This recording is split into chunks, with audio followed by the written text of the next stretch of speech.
All right, hello, hello, hello. How y'all doing? As I said yesterday, um, all the stuff I normally, well, a couple things.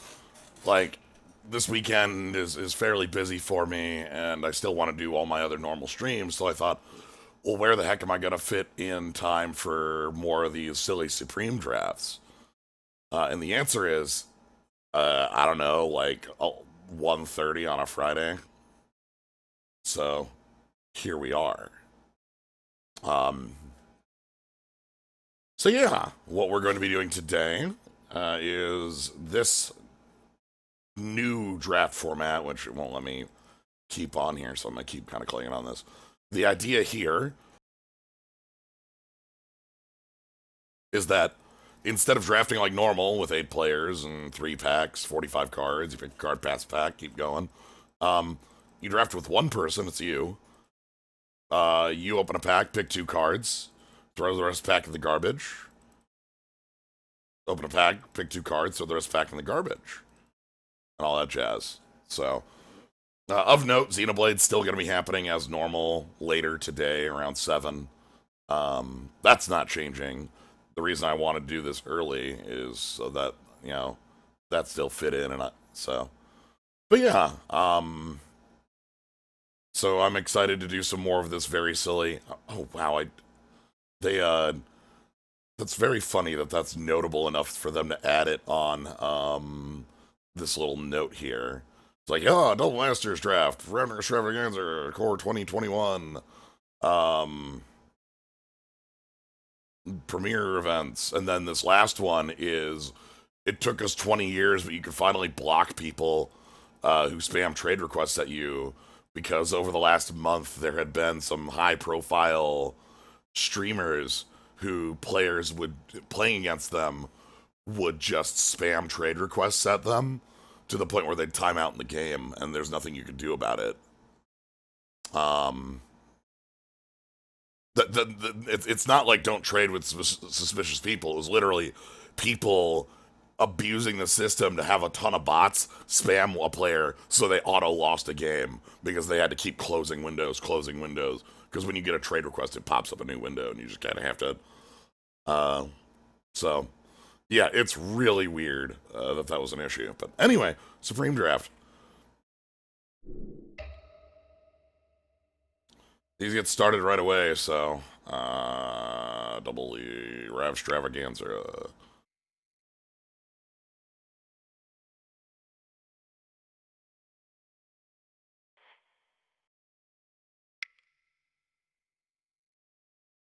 Okay, there's actually the active player count's going up in this. That's nice. I guess the player count's actually probably going to be really like much lower because like you don't have like the same draft time. I don't know. Like you're not going to be sitting there waiting to play as much. So anyway, let's jump on in. Immediately you'll fire. Okay. So again, this is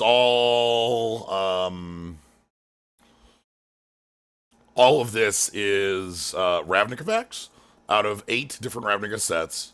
We are not getting we are not getting War of the Spark packs. You can see right here. This is the pack packs we'll be getting.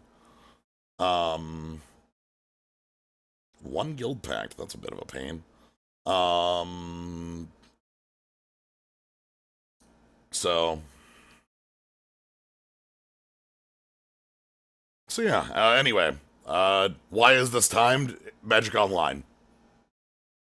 The answer to that is if you thought that Magic Online would have that feature to not have that, that's time. This is Magic Online is a very, very, very ad hoc, thrown together thing. So I like Condemn. I like Seal of Doom. The assassin here is okay. This card's fine. It's like repeated kill for anything 2 power or less. Macabre Waltz is also fine. Condemn is obviously strong removal. Am I fine picking, like, Condemn and... My problem with the assassin here is the commitment to black as a color. Because if I want to kill a 2 power creature, I have to go black, black, black, black. It's 4 black to do so. Because you need to make it a 3/1, then tap. And we're in a format where that's very hard. And it is 4, not it's higher than you think. I think Condemn and Seal of Doom are actually pretty interesting, powerful bits. Cackling Flames is also really good. I could pick Rakdos instead of Condemn, Cackling Flames. Rakdos is very aggressive.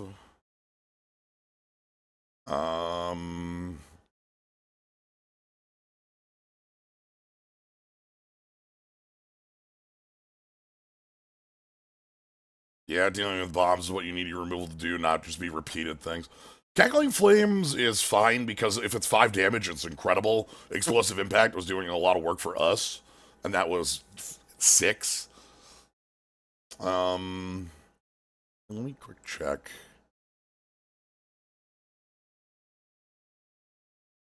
Two more Dissension packs. Seal of Doom for sure. Let's try out these two. Whoa! Yeah.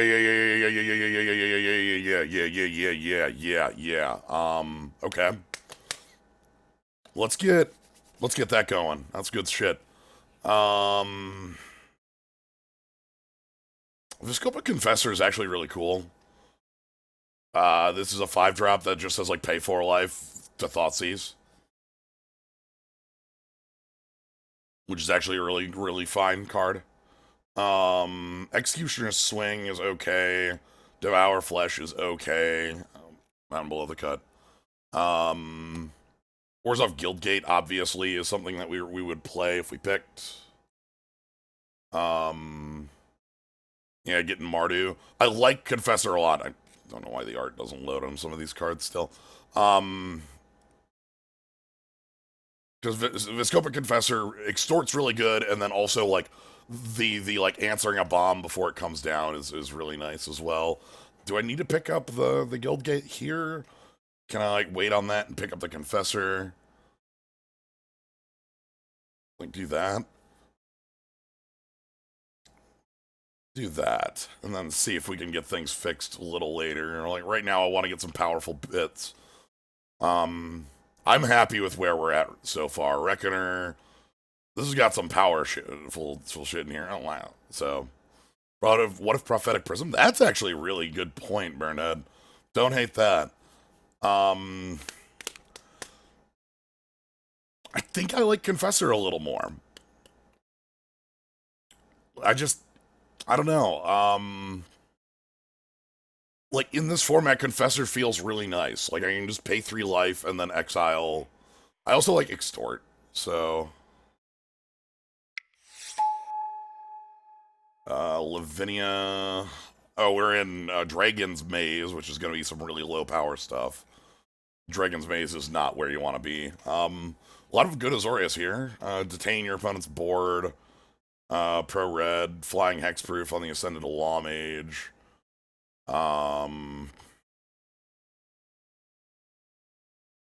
Probably just fine picking up Boros Guildgate. And...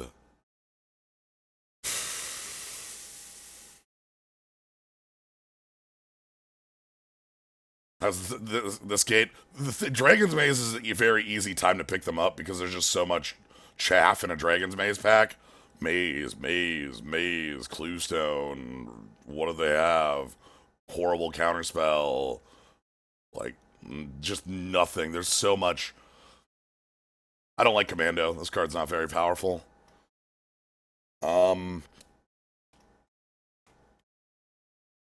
Like, We need more burn spells for that to be good. Like it's a lot better if we actually do end up with a lot of burn spells, but like right now we don't have anything like that. The one clue stone, right? You know, why aren't there like four of them? I'm gonna pick Lithinium. Lubelstar Gatekeepers is also actually, you know what? Maybe Lubelstar Gatekeepers is more reasonable here. This might be real. The Gatekeepers are actually pretty strong. This one's -2, -2. Did it not change? I'm gonna be pretty annoyed if it didn't change. All right, hold on, hold on. Nope, nope, it changed. Okay, all right. Good, good, good. Yeah, I'm gonna pick up the Ubelsar Gatekeepers. Pride of the Clouds, aha. Oh, okay. I see two cards I like in here. So below the cut is Whiptail Moloch, which is uh kind of a joke. Cackling Flames again.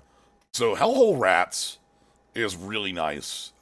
This is like they discard, and if it's a biggie, they just take a bunch of damage.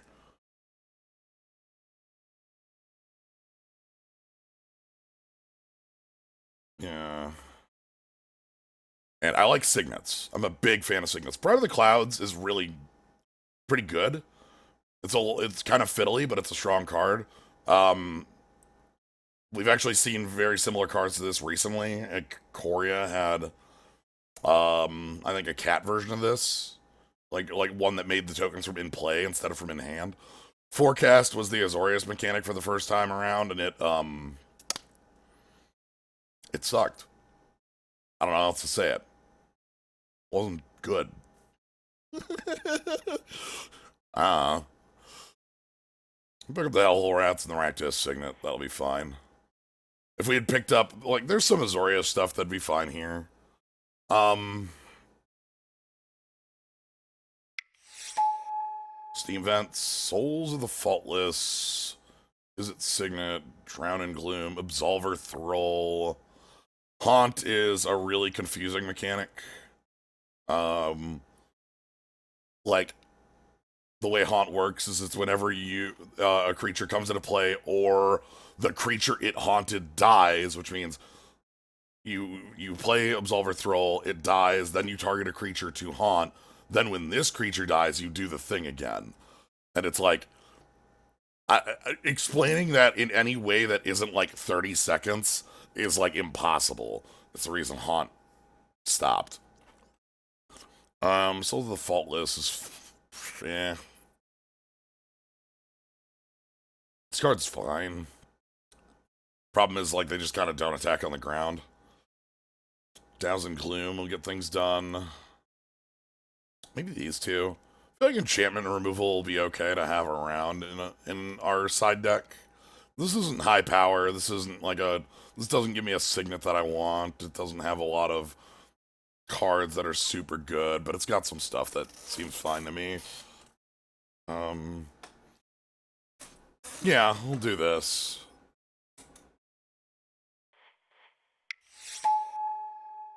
Unbreakable Formation. Oh, this is the yeah, +1/+1 Vigilance Indestructible. Final Payment. Rakdos Guildgate, kind of like that. The Scope of Vampires, the Lifelinker below the cut. Those are all nice. We actually do have creatures in this deck, so like we're not as creature light as the last time where we were just like, I don't know what a creature is. Kind of like the Guildgate and kind of like the Unbreakable Formation's really good. The Shade is fine because it's a 1/1 for one, and it gives you something to do with your mana. It's just not great. Final Payment's the other card here I like. This one's pretty cool because you can just pay 5 life and call it good. Other than that, there's not a ton that I'm super excited about in here. Let's get more guild gates going. Chamber Sentry. Ooh. Oh ho.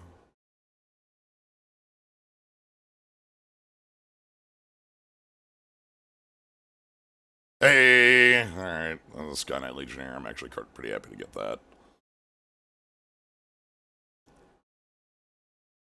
This probably is fine. Right? Like, this is 3/3 for 3 that can tap X, deal 3 damage, and if our deck somehow has the fixing to, like, pick it back up, we can pick it back up. Necrotic Wound is also fine. We get some bodies, like things in the grave, and it's like, if this is even like 2 or 3, the card's super strong. I like the Sky Knight Legionnaire because I feel like that's some sort of like aggressive stuff that'll get things rolling.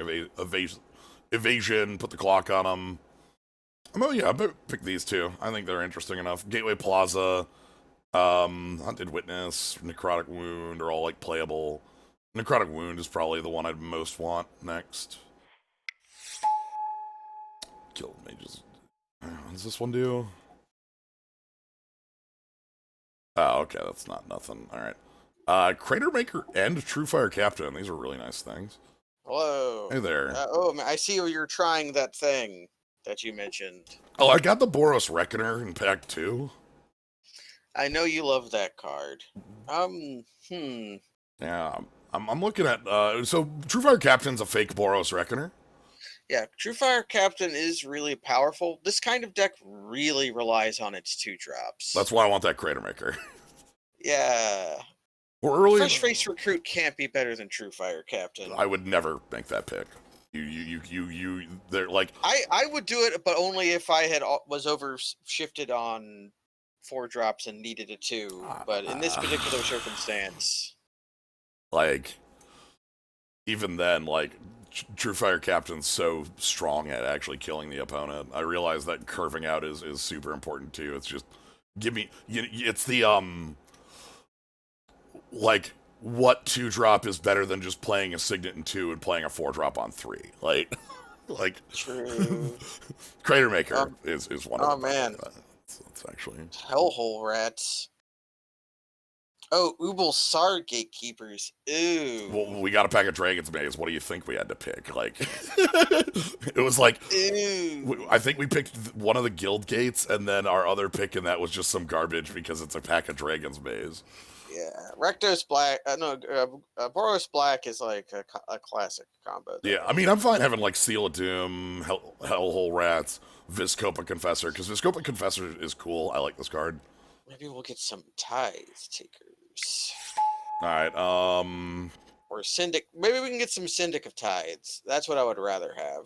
All right, here we are. are. The Cytoplast Manipulator. It's the one card that wants you to graft on your opponent. Here it is. Ooh, Chrome. There's a lot of cards in here. Riot Spikes. Riot Spikes. Karom here is redirect 1 point of damage. On a cantrip. Yep. It's better than it looks. It's way better than it looks. Macabre Waltz also... I wouldn't hate the Waltz. Yeah, the Waltz is pretty good. Riot Spikes and like there's no like good creatures in here. It's a sad thing. Okay, I had to read this. This is like the worst FTK you've ever played. Yeah, it's a 2/4. Oh, hold on. This is it. This is the pick. Oh, hit and run? I played this in Constructed. In decks with Dark Confidant. Take 8. You picked this up and you took 8 damage and you liked it. Hit is an edict that domes them for the mana cost of what they sack. Okay, that's good. Even if it's just like killing a Signet, that's still range. What was what you did in Constructed is you hit their Signet and they took 2. It was you got to play Bolt and Rain at them. Yeah, so now we get to pick between Chrome, Macabre Waltz, or Riot Spikes. I think I like the Waltz in this deck when we have like a lot of creatures that have some really quick like quick to recur, like Sky Knight Legionnaire recurring, or even like Reckoner Truefire Captain. Yeah, we have some pretty high impact creatures to recur. Yeah, but yeah, so again, okay, so to talk, I have a minute and a half to talk about hit and run. I played Rakdos Aggro in Constructed when Time Spiral came out, and at that time period, you played 4x hit in your deck with Bob. When you reveal this card, you take 8 because you take 3 plus 5. And you had to play this because Simic Sky Swallower was one of the like Simic Sky Swallower and Acroma were two of the most Yeah. common pieces. Acroma was slowly replacing Sky Swallower. People realized like you can just play Acroma and it's better. But you needed to be able to answer that or stop them from getting to that. And a Molten Rain or against the aggro deck, just like destroy target creature, you take 3, was really powerful. What is that how it had to have worked like that back then? But I'm also thinking about cascading into Boom Bust. Like that was a thing you could do.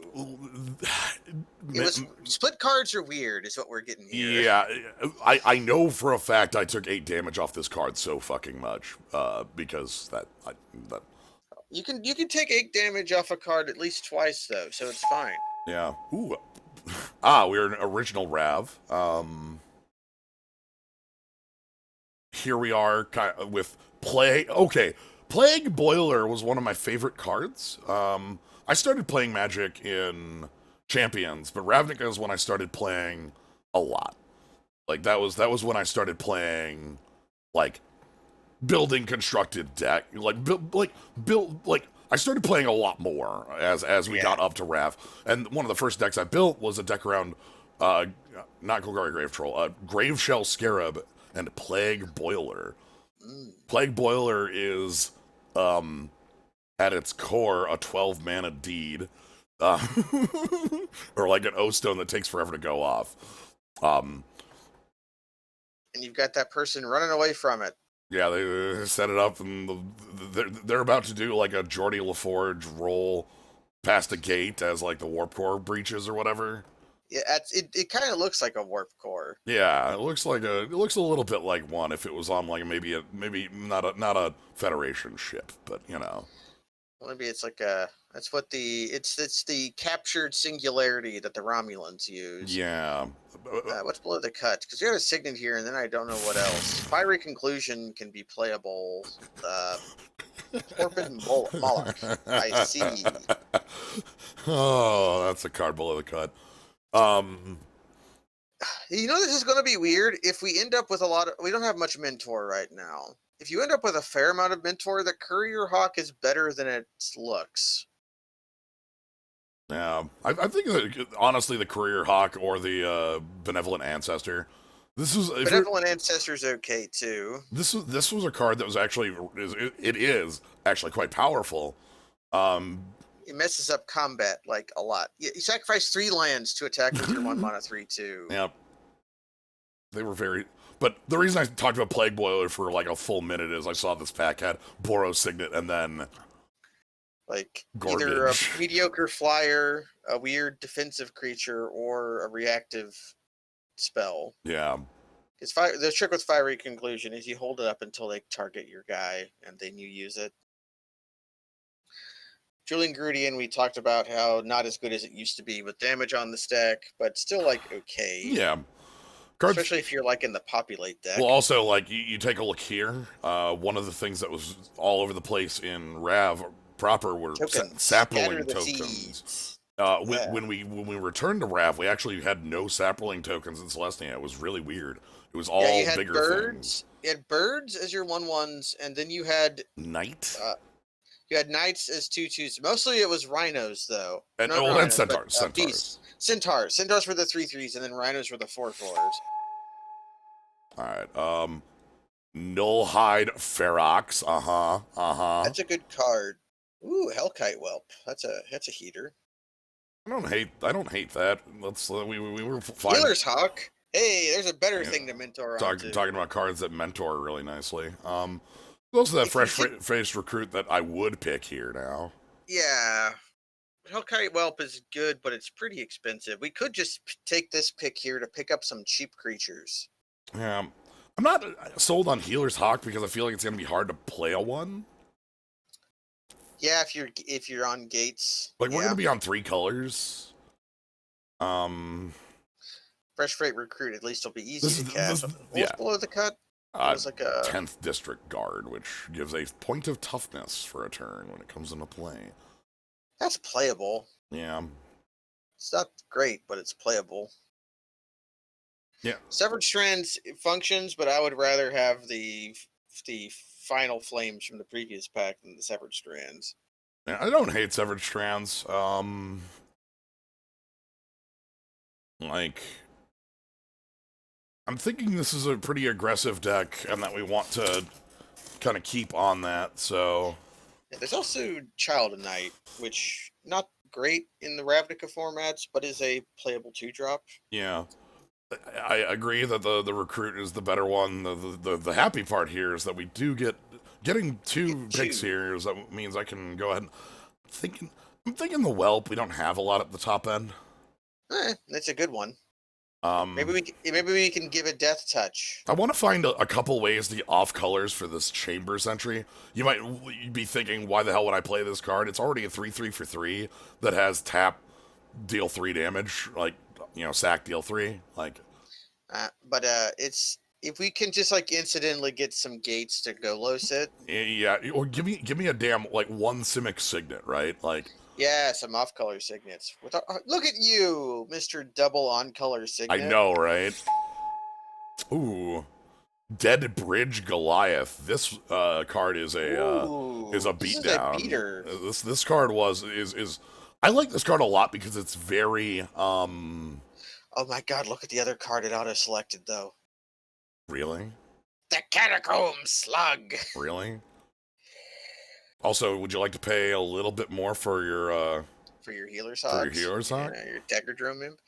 Uh, this has some good packs. This has some good cards in this pack. Yeah, Like I don't any of the red or black cards are all good yeah. except for maybe the dagger drum imp. I do not feel like should have been green when we still have Boros Reckoner and True Fire Captain. I feel Yeah. pretty good about my position, but Dead Bridge Goliath. The thing I like about this card is that it's so like there's one word on it, right? It's just here's a 5/5 for 4, and the scavenge is pretty real. Yeah. Also, Even launch party would be good. getting a couple more gates is fine. Maybe this gatekeeper is playable. Yeah, maybe. This actually is a good one, by the way. It has -2/-2 on the gatekeeper trigger. Yeah. But Rick's Mighty Guildmage says that creatures can never really block Blocking anymore. can't happen. Yeah, this card. You want 2 drops. This is the shit you want. Also, the weird thing about the guild mages, red and black both get wizards, but for some reason, if you're a red-black card, you always have to be a shaman, not a wizard. Like Gruul Guild Mage, I can understand. You want that guy to be a shaman, sure, but ooh, the Rage Mutt. Ooh. Oh, Dead Reveler, hell yes. Dead Reveler and Splatter Thug. Splatter Thug. Oh man, Splatter Thug is so good. Oh, this is some real shit here. My favorite thing about Splatter Thug is it's a it's a reference to RoboCop 2. Yeah. The thugs in RoboCop 2 are called Splatter Thugs, or is that RoboCop 3? I don't remember. One of the RoboCop. One of the later RoboCops. They're called Splatter Thugs. Yeah, the point of Unleash is who needs Add a counter or.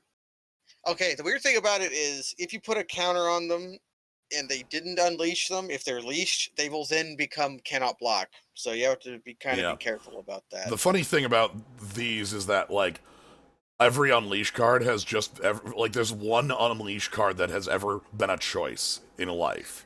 Mm-hmm. It's like the Death Touch. It's the 1/2 Death Touch for 2 because sometimes you need to play it as a 1/2 blocker, and that's fine. We actually aren't hard up on 3s. I thought for sure we were already gonna be like flush with these. Yeah, but and some of them are ones we can easily cut. Like that Douse and Gloom, like it's playable, but it kind of sucks. Yeah, but what you said about the Unleash, we do have a copy of Unbreakable Formation in our deck, so it is important to know that we might suddenly our Dead Reveler might not be able to block anymore. But so, usually it just means that our Dead Reveler attacks for 4. Yeah. The power of Rakdos Rage Mud, to talk about this card, is like a 3/3 for 5 is underrated. A 3/3 for 5 with haste is underrated, and a 3/3 for 5 haste lifelink is still underrated. But Rakdos doesn't gain life. Right, Rakdos don't gain life. What the like? It's incredible. The biggest thing about it is that like that's just not what Rakdos ever does. In this deck, a little less necessary because we do have, like, I have Extort on a couple cards. Like, if hopefully we can get some might more. play that Douse and Gloom. Like, there's ways to gain life in Orzhov, but Yeah. My problem with Deviant Glee is that this is just Unholy Strength with yeah, like. it with some incidental trample. So like it's okay, but like I'm never that excited to play Unholy Strength. And Also, hey Mike. I might Rats. Rats. Rat catcher. We have a rat we could reveal with that. Do we? We have. Didn't you get Hellhole rats? We have Hellhole rats. Yeah. Yeah. Oh, look at poor Utvara Scalper. Look at the kind of shit Red had to do with the back to get to have a flyer. Oh, does this pack have? No, this pack doesn't have the broken card. The kill suit cultist that does not function. Ooh, yeah. Oh yeah, kill suit cultist broken by damage on the stack. You just want to pick up a Seal of Doom here and yeah, like whatever. I don't really care about much in here. Sorry, Trigon Predator. That would have been great. Look at this. How good is our Psychotic Fury? Hellhole Rats, True Fire Captain, Sky Knight Legionnaire. Enough that I'll pick the card. It cycles. It's the only main. You can also target an opponent's creature on their instep if you really need to. Yeah, so Trigon Predator, best card in the universe here. In this format, everyone's gonna have signets to hit. Shielding Plaques also rather good. This one's strong. It has a card. It has a word on it that says "draw a card." Yeah, and so you might think, why doesn't this say the word hexproof? This is not hexproof. The reason. The text of hexproof is this card's like the controller is the only one who can target it. Like it can't be targeted by opponents. But if you put this on an opponent's creature, they can no longer target it. Yes. Yeah. Whereas if it gave the keyword hexproof, it would then retroact. It would then backfire. Fall off. You would still draw the card. It wouldn't fall off because this like hexproof doesn't stop it from being there. All right. Actually, Freewind Equinaut. That's just I might find just picking that, especially like Psychotic Fury is just not a. Yeah, Psychotic Fury. The only reason I thought about it is because it says draw a card. Yeah. Windrake, that we could maybe use its ability. I don't think our deck contains a way to turn it on, but I'll take a Windrake. We might find a card It's that's got some worth playing. Rebecca Quay art. Maybe we'll find. Yeah, this is the Wee Dragonauts card. You're not wrong. That's. Yeah, you put it on your Wee Dragon. What is that card? 2 and Lightning Arc. First strike and then deals damage when it comes into play. Ooh. High Priest of Penance. Bullet the Cuts Island. Also Grizzly Spectacle. Grizzly Spectacle and Devour Flesh. Yeah. There's some good cards in here. The true, the one, the only. The Madcap Skills. Shinktail's actually really strong. There's lots of good cards in here. Yeah. Even Angelic Edict. Yeah, I honestly I like a lot of this. I'd well, even take the pack and like give up a few picks. Yeah, I'll even take a look outside of our colors, like Experiment 1 and Urban Evolution are some real ass cards. Yeah, Urban Evolution, very powerful. Ivy Lane Denizen is like pretty good. Yeah. I like High Priest a lot because like it's kind of a 1/1 unblockable, but also like this like death touchy blocker. It's hard to deal with. Plus, can I read the card Boros Reckoner?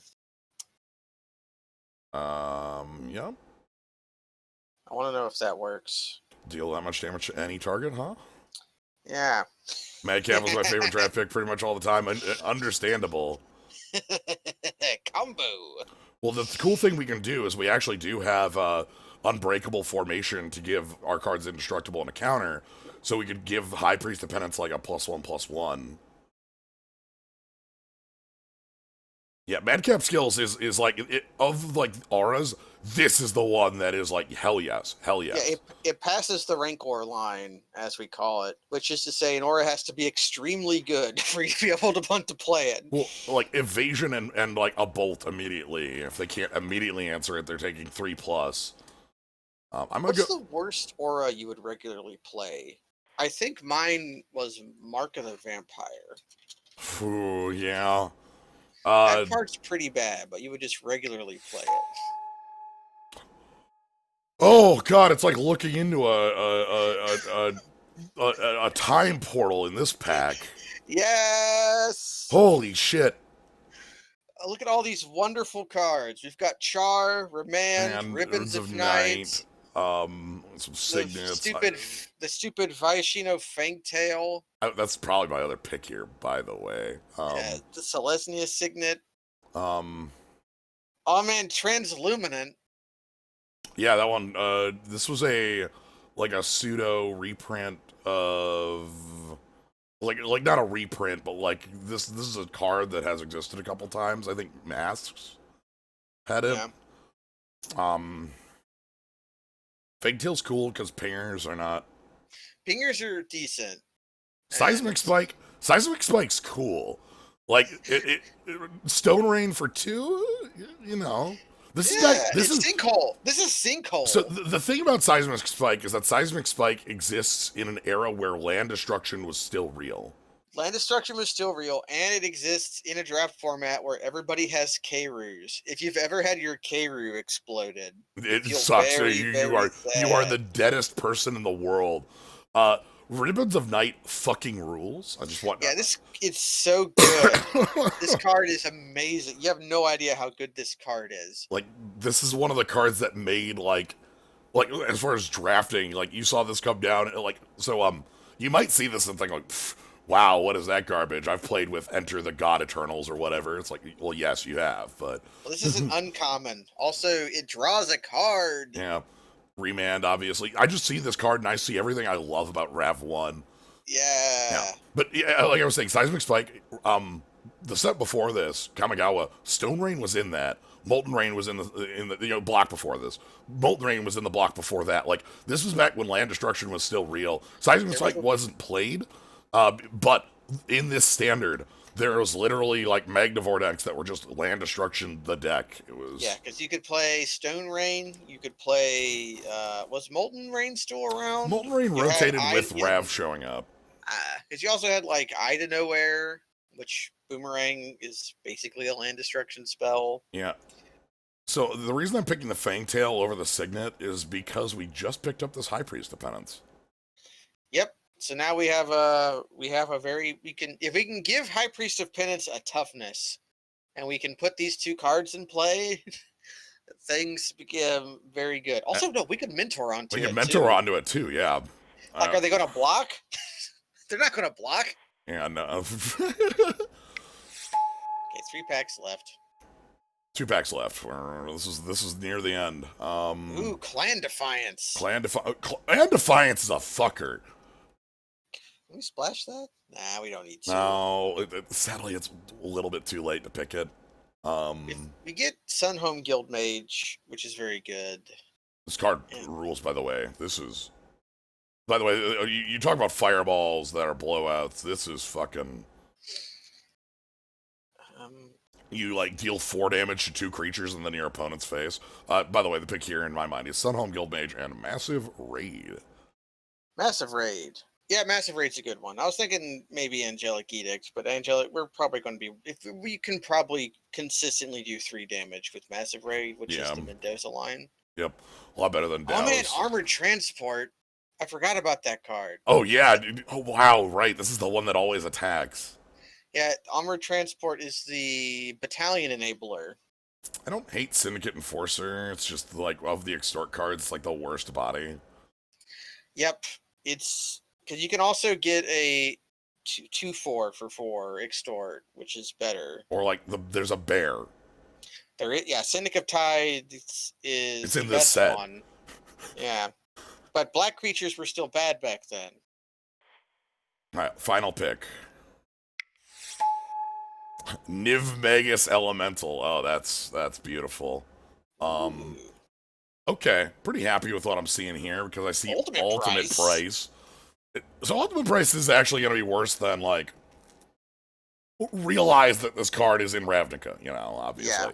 But there's also a Splatter Thug, which probably is the card to round it out. We have a lot of creatures. We could consider picking the Dynacharge or something else like that. True. I like Dynacharge, but also Splatter Thug. I just love saying and I love casting. So you Yeah. can't. I don't think you can go wrong here. Oh Um. man, if you could first pick an ethereal armor, I bet you could make a very annoying ethereal armor deck in this format. Take a look at this pack and look at the Celestia in here. That's just a pain, like the pain in the ass curve. That is Yeah, turn 2 call, turn 3 Centaur healer, and just like yeah. this mother like. So when you played Return to Rav, like every set has its like The lines. watermark. Yeah, Like you need to be able to deal with X. This set, three threes, three threes. all three threes, all the time. Um, if you couldn't deal with a 3/3, You're you're going to get you run were over. gonna Oh run over man, by three threes. even if the curve of Centaur's Herald into call into Yeah, Centaur Healer. Centaur's Herald was a playable card. the reason this card was playable was populate. You really wanted those tokens around. That was one of the biggest Absolutely. reasons. Oh, also, New Prof Guild Mage is way better than you'd think because Detain is actually quite strong. Yep. Um, Plus, he's got pauldrons. yes, Also, he can just jump. Like jumping is good. but yeah, Niv Magus Elemental is part of like some real dumb looking like legacy decks where you like cast 2 spells, then cast Flusterstorm, and then you attack your opponent for 14 or some shit. It's That beautiful. sounds fun to It, me. it's beautiful. Like you go like you just cast a bunch of free stuff and then like Flusterstorm your Gush or something, and then they explode. It's so dumb. Because it's exile or answer sorcery you control, which means like it has to be on the stack, Yeah, it has to be on the stack. and then it just eats it.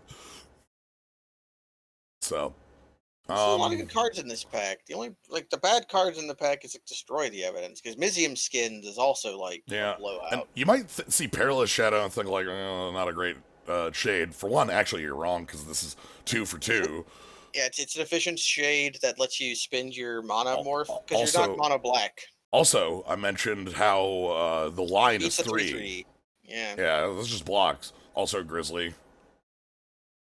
Mm-hmm. Uh, Love Grizzly Salvage. Decoy is really good. Anyway, let's pick our cards and get our final deck going.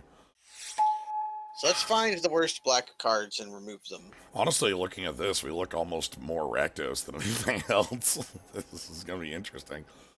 Okay, let's find our worst white cards and remove them. Like Courier Hawk. Courier Hawk's pretty bad. The Freewind Equinox is a flyer. All right, first thing I'm actually gonna do is put the gates over here. Is Absolver Thrall a sideboard card? Indeed, I picked it as one. I think it'll be great as a sideboard card, but it is a sideboard card. Yeah, it's a pretty good sideboard card. I kind of want white to be the splash here. Like True Fire Captain's the most white I want to be. Yeah, the Reckoner the Reckoner and the Fresh Faced Recruit we can probably cast easier. The other white cards are probably above rate enough to play. Like Yeah. Skylight, like Sunhome and Sky Knight are where you start to question it. Unbreakable Formation is just a buster. Yeah. Freewind Equinox is probably like. That's probably we got a lot of creatures. I mean, it's a Skynight Legionnaire, but without haste, right? Yeah. Can we get Douse and Gloom out of here? Oh yeah. So happy to have Char. Char is so good. Like.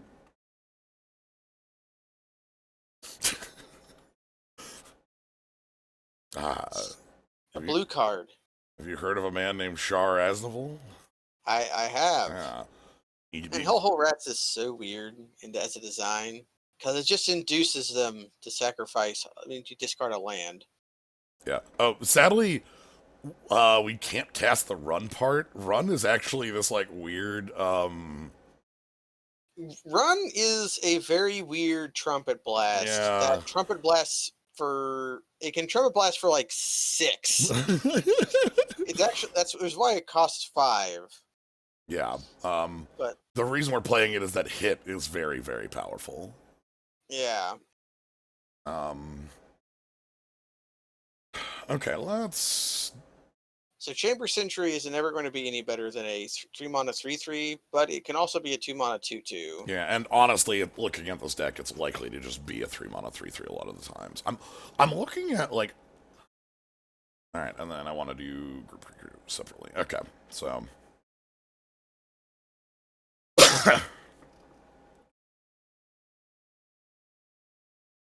How much do I want Condemn?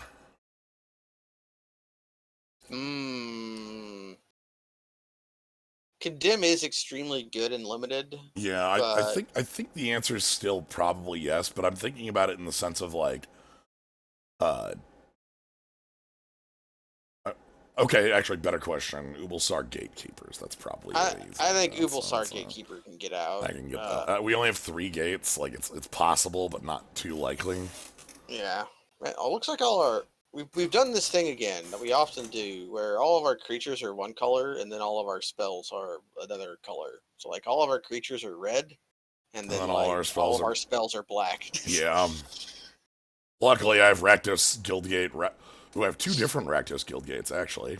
Yeah, from 2 different sets, and we got some signets. Hold on. Look at those up there. They're slightly differently formatted. Yeah, I know they changed fonts at one point. Yeah, like they formalized the Balearin font. I think that they fucking called it Balearin. I think they did that with Return to Ravnica. I think they changed up and that's when they like pseudo changed the frame a little bit. Yeah, like where they started adding the indicator at the bottom of the card. You can see it on Chamber Sentry. Yeah, the dot. Dot. It's funny because the dot is yeah like the Doom level 1, and then like the underground tattoo parlor. I don't know, like I'd get tattoos from the Rakdos. But this one is definitely like. Alright,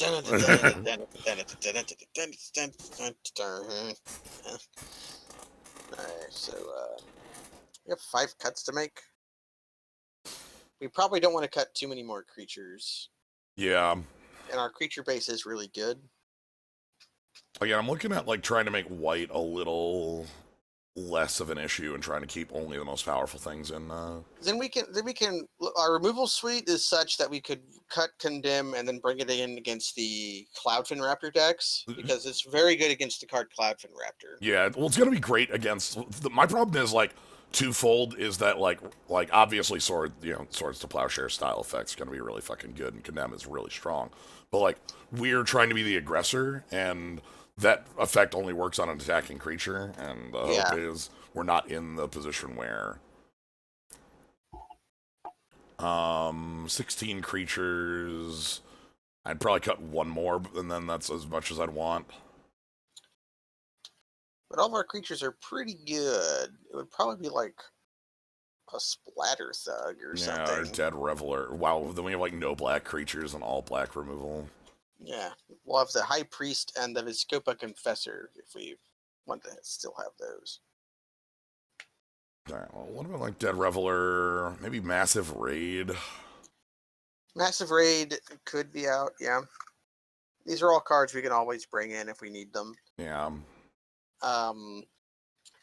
Like Seal of Doom is an easy card to flip out for like Condemn and Massive Raid if we're facing a black player. Right, we're gonna know when Seal of Doom is bad.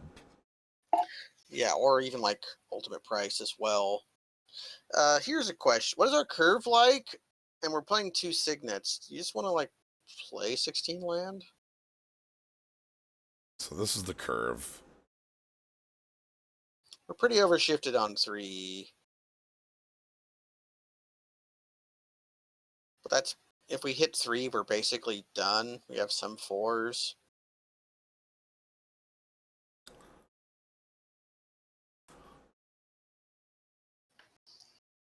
I think 16 with 2 signets would probably be fine.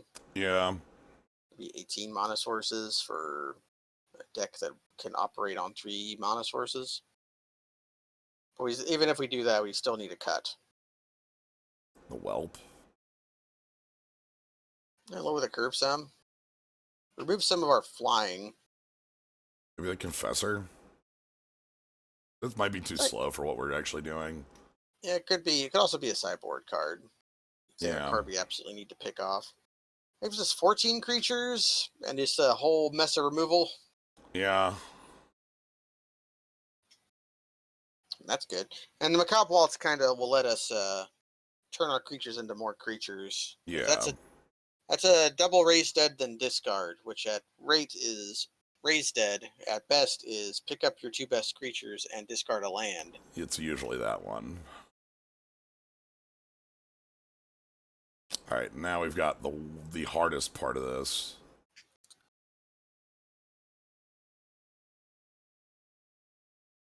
Freaking mana base. Yeah, fresh base recruit and Boros Reckoner get to cheat. Everything else. So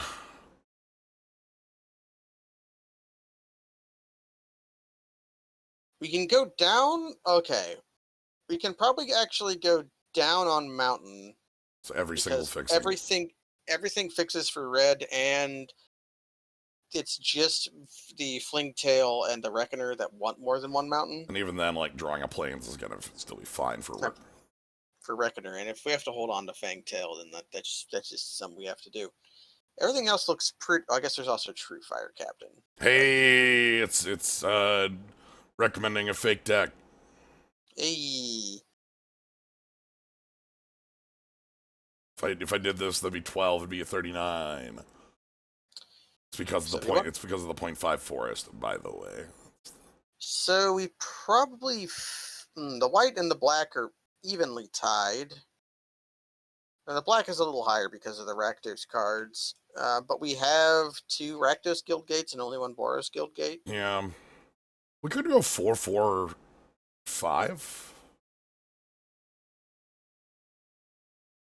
That could work. I could also see. I think we need plains more than swamp, just because our black is all. We have like True Fire Captain and Boros Reckoner, but the only double black is Grizzly Salvage. We operate off 1 swamp pretty well. True Fire Captain is going to be a bit hard to cast. That's a card. That's fine. Yeah, that's a card that the hope is that even when we cast it a little late, it'll still be fine. Be all right. If it becomes untenable, it could pretty comfortably become the whelp. Like that's not too much of a downgrade. It's a downgrade, but not a massive one. Okay. 5 plains in our red base deck. I love mono bases. They're so good. Our sideboard's pretty real. Yep. We can against swamps, we can swap out our removal suite. We can, if we're playing against a player who has like 7 mana spells we can't beat, we can bring in the Confessor. Yep. Absolver Thrall against pacifism.deck. Condemn against evasion.deck. And we have a Pillar Field Ox for when we have to block. Yep. Everybody loves blocking. Massive Raid is one that's definitely going to come in over like Seal of Doom at some point. So I just hope we don't have to play Douse and Gloom. I don't like that card. Yeah, no, it's fine. Douse I just don't like casting it. Douse and Gloom is like any lower rate than that, and it sucks. Like it's like completely unplayable. But there's lots of 2/2 flyers. There's like so many 4 mana 2/2 flyers in Ravnica. Yeah. So well, that's part of the reason that I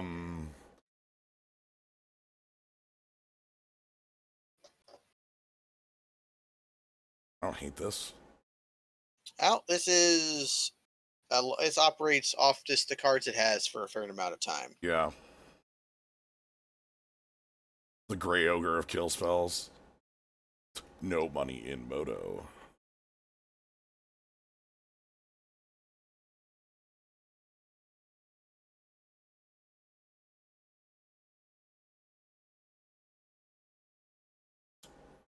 So I'm gonna play Guild Mage, obviously. Ooh, Ooh. uh-huh. Judges familiar. Now they can counter our ultimate price that Yeah. currently has no legal targets.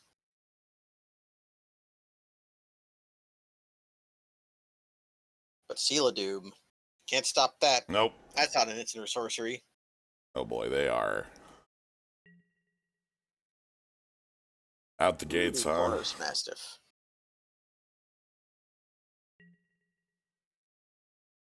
It's actually a way for us to kill Judges Familiar with ultimate price. That's cute. That's a good draw. Very, very happy about that.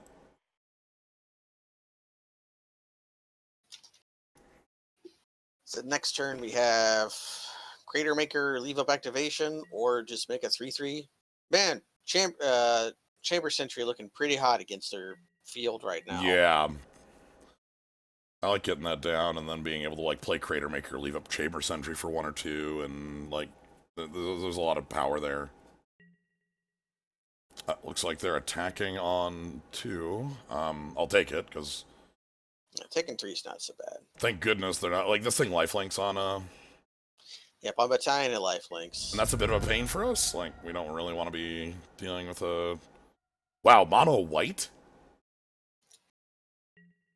I'm into it. All right, well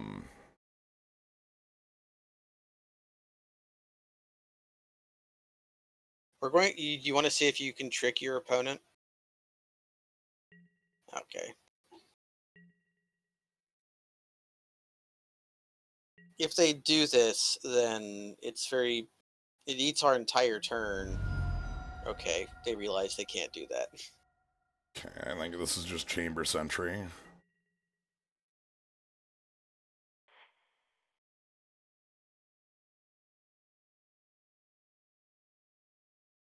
Sunburst, baby. Where's Kavanaugh at? He loves Sunburst.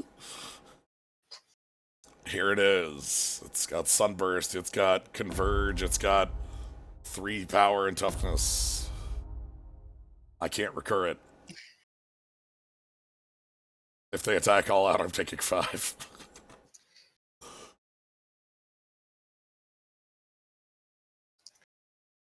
That's just what's happening. Just what happened. Ooh, we could charge it with a breakable formation, though. Yeah. Oh, Holy yes. shit. Holy shit, what is happening? Ah, they're actually Abzan. I was green the whole time. They are coming in. Okay, they're going to go up to 20. Yeah, I'm not blocking that because I need to. You thanked Aaron Forsyth for Sunburst. Well, I really like Etched Oracle is a good card. I know that's one of your favorite cards, Jens. It's a real good one. They have 2 cards left in hand. Like, we're gonna just run them out of stuff. And then we'll have, yeah, because we had to have, after this turn, we'll have everything checked. Yeah. We'll have the Ultimate Price up, Goblin Crater Maker up, Chamber Sentry up. We'll not be able to do anything. Yeah.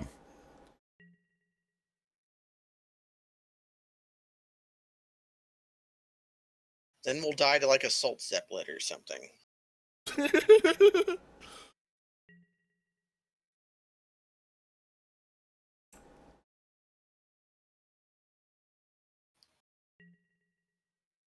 Okay. Yeah, whether or not they're playing a black card or not, we don't know yet. They seem like they definitely have green that could just be played because it's a gate. You can never know because of all the weird crap. Right, and you have no idea if that signet tells us blue or green or like we can maybe assume green because 2 pieces of fixing for it, but Yeah, but then there's also Judge's Familiar, which is a card you can play in white or blue. yeah. All right, so this is actually gonna be pretty nice. We can very, very nicely answer their board. Next turn, I can like Unbreakable Formation in. I don't see any attack but 1 in the air. Do we ping their Judge's Familiar end of turn? End of turn, yes. I think that's. Okay. Unless something else, like, more powerful comes down. Here's a Simic Guild Gate, and they're tapping for... Is the Assault Zeppelin coming down, or... Boros Signet, what is happening? Okay. That one I'm just willing to call, like, a mana accelerant. Since you're so good. So I'm gonna go ahead and... Yeah, we kill the familiar first, such that ultimate price can function. Yep.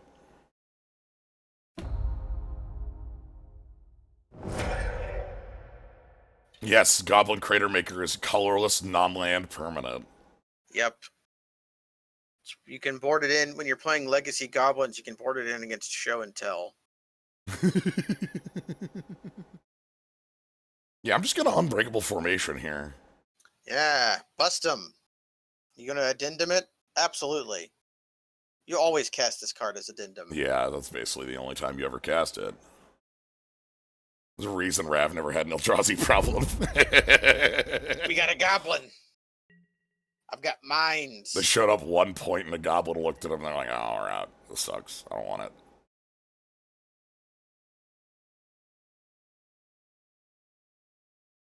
This give him is it would flip off his shit if you saw an Eldrazi. He would. He's like, that's the coolest shit I ever seen.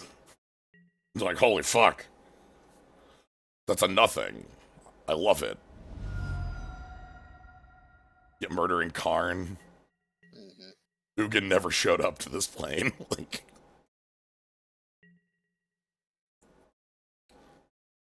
I feel real strong here. Opponent's on 2 cards in hand.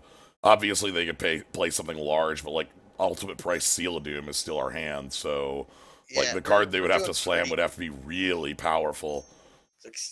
They surprise us with the Simic Sky Swallower. Yeah, that was what I was thinking. Was like, that's the Hadouken of these packs. Here's Moroi, which... Wait a minute. Yeah. Huh. We can kill it, but it requires sacrificing 2 creatures to do so. Because you can deal 3 with Alright. I'm gonna you can deal 2 with the Chamber Sentry, then deal 2 with the Goblins. That's actually fine. Or like catch it in combat with Rixmati Guild Mage. Yeah. I'm gonna Ultimate Price the Boros Dog at unstep here. That makes sense, because we have the Night Guard Patrol spotted other ways. Yeah. So if they're Black Splashes for Moroi...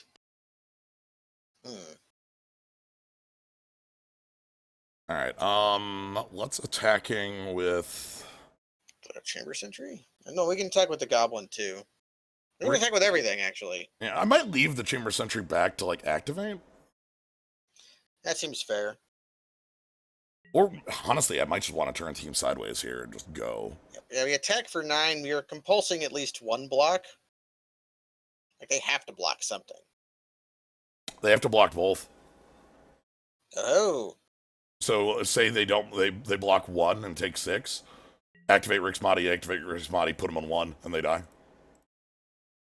Yeah, because Rixmati also has another useless ability that is not so useless. Yeah. It deals 1 damage to target opponent who has lost life. Or, sorry, they lose 1 life. Target player. I thought we had cut Hellkite Whelp. Whoops. That card tangles in this particular circumstance anyways. We talked about it, and we cut the Viscopa. Ah, yes. Hellkite Whelp is 24, right? Mm-hmm. It tangles on this board pretty well. It attacks into Moroi. Okay, so this is just game then, right? Like...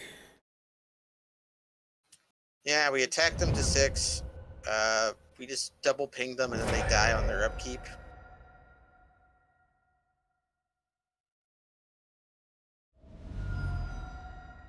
Moroi, it's extremely powerful. It has text. It does have... It's a big creature with downsides. I wish they did that more. You lose 1 life. Goodbye. Okay, that was good. Okay. I don't know enough about our opponent right now. What is we can this? Make some presumptions. We know that... Here's Mono White Battalion Aggro. Here's Moroi, some Signets, and some Duels. I hate to say it, but Douse and Gloom actually seems kind of great against them. Yeah, yeah.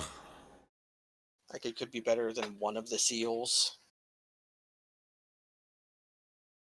Yeah, because it, like, gains us some life, and the Seal of Doom couldn't kill the biggest thing anyway.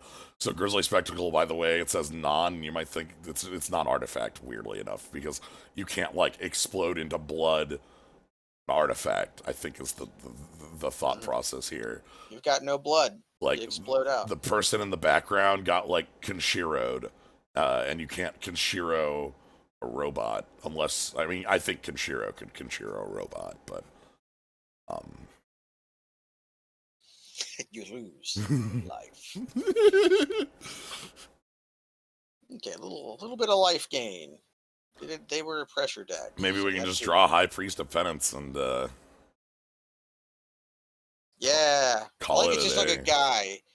I like the Just little some thrall dude. sitting beside him. Yeah, just some dude.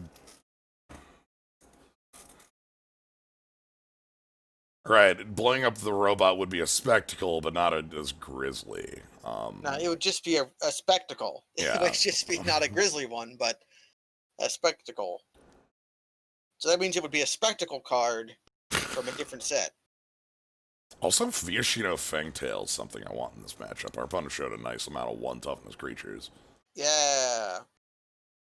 This card's good, by the way. You might think, like for one, pingers these days, kind of rare. But, like, the 3/3 body on this is, like, really nice, because you can... You pay one more up on your Tim to get a creature with +2/+2. I'm in. This looks good. Yeah, I'm here. Obviously, I want to draw white, but... Yep, here they Now are. we have the question, do we want to play a Piker or our Signet? The answer is we'll play our Signet. Yep, that answered that one pretty Although, effectively. this curve, okay, we can think about it with our next draw. But look at our curve we have. 2, Get 3, attack for 4. 4. It depends on what their 2 is, in my mind. Yeah, because the freshman recruit currently tangles with their familiar on the attack very well. Well, I really like the idea of getting down Fangtail early. Yeah, that's probably Oh my better. god. Okay, our opponent just has the same cards again.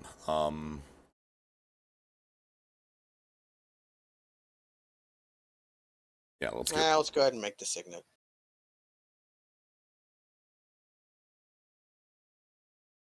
I like that we have every one of their cards checked with a card in our hand. Yep. It's like we've got their Judge's Familiar, we've got their Mastiff. Can have any other creature.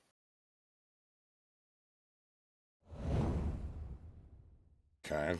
They can't cast Moroi. It's hilarious to me that our opponent is like this mono-white beatdown. It means they have to have some powerful cards to make. Yeah. I would expect them to be a little bit more powerful than Moroi, but Moroi is probably good enough. I don't know. Okay, Moroi is good enough to splash. Moroi is not good enough to double splash. You know? Yeah. So there must be other things. Maybe blue is more of what is actually in the deck.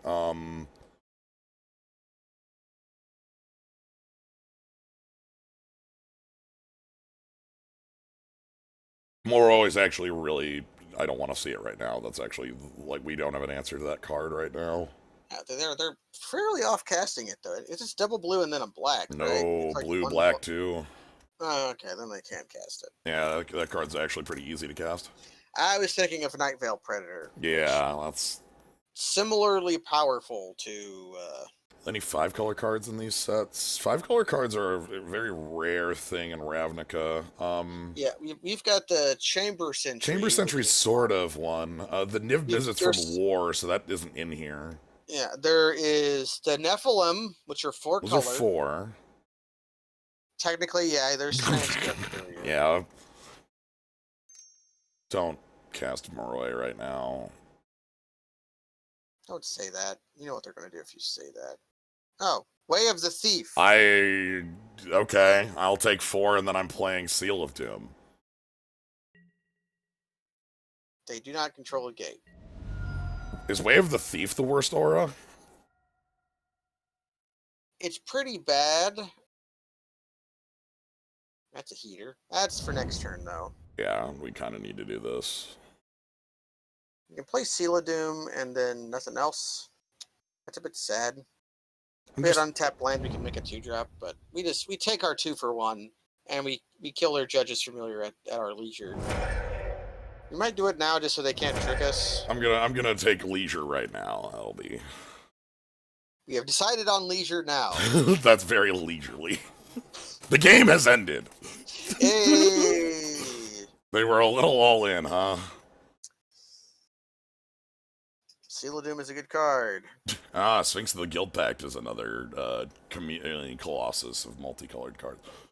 Okay, I want to say this is the worst aura I've ever, like, chosen to play. This thing's pretty bad. It's pretty bad.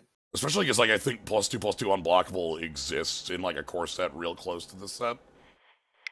Yeah, but this was your gate pack card.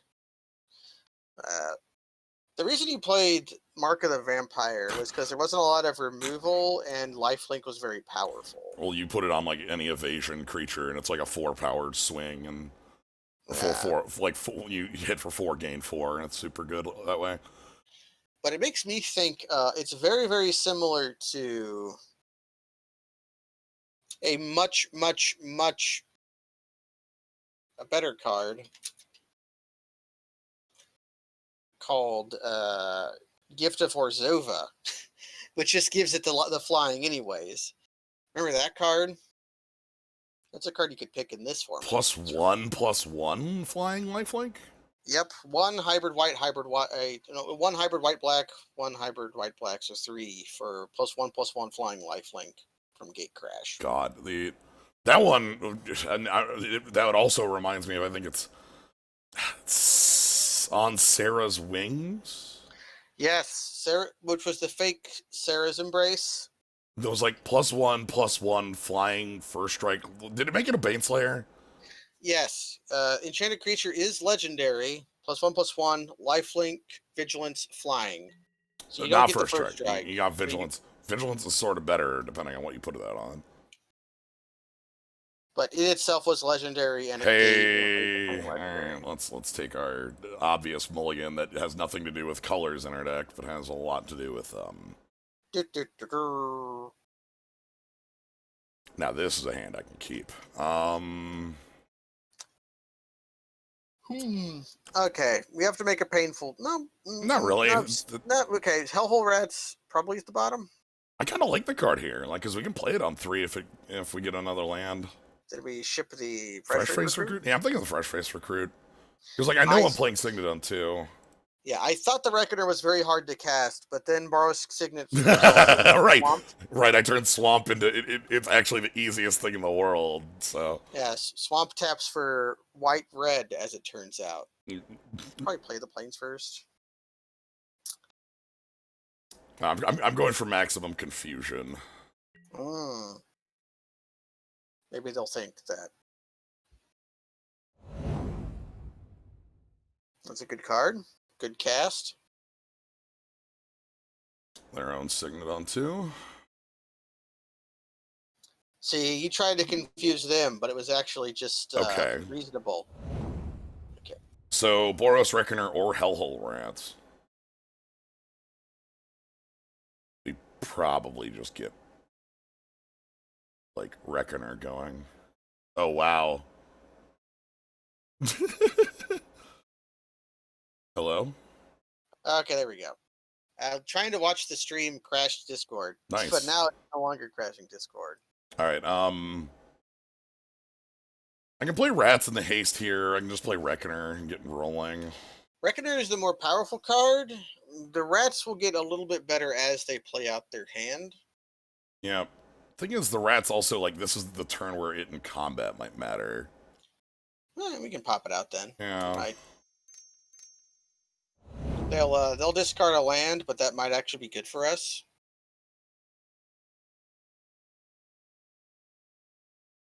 Have you ever like discarded a land to like a burglar rat type effect, and then later really, really, really regretted it? Mm-hmm. The like Gerard's verdict stuff. And... Yeah.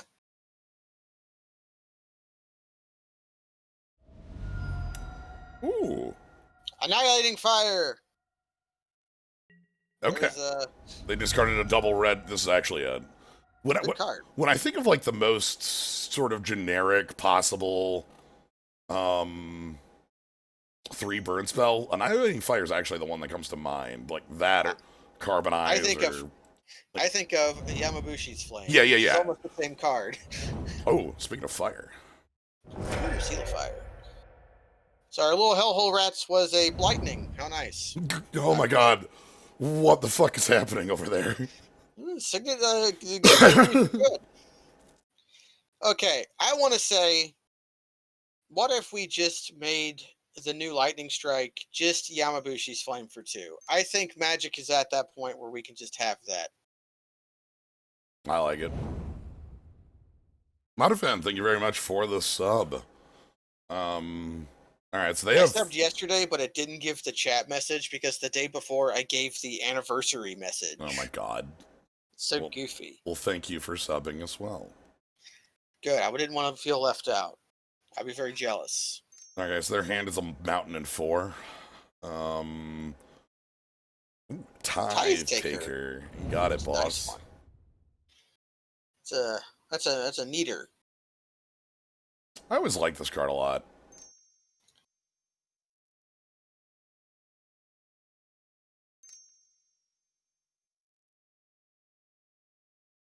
Boo! Price of Fame. Well, they got a 4-mana kill spell. Okay, and they didn't put any cards in the yard. Okay. They liked their top 2. Kind of scares me. Don't dislike Chamber Sentry, but I'm probably going to just play 2/2s. Makes sense.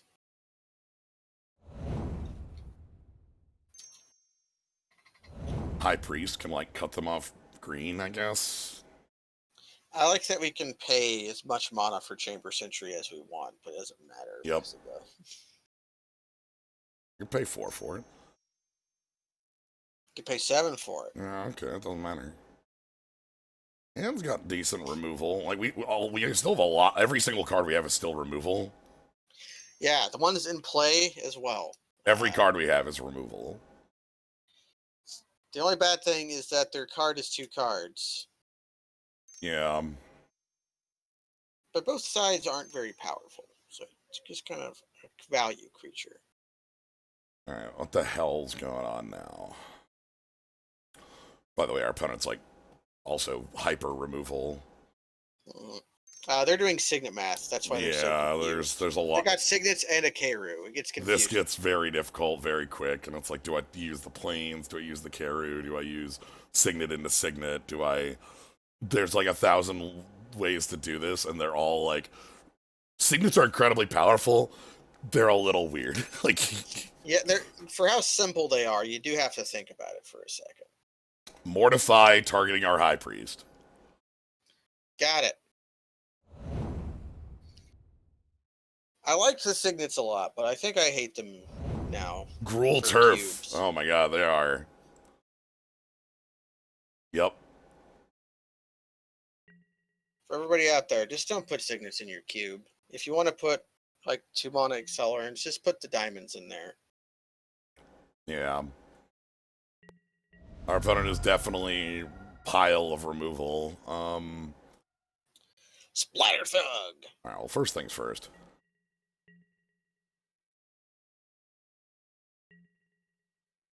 I would rather have the diamonds than the talismans. Alright, Splatter Thug or Chamber Sentry? I kind of want them to spend the removal on Splatter Thug. Let's rock it then. If they don't, then it just attacks well. Yeah, if we had, if we did pick up the land destruction, this would be the opponent to use it on. Which might means we just want to assemble the combo of Mentor or 1/1 counter onto the guy and Yeah. then flail it a bunch. 2 cards in hand.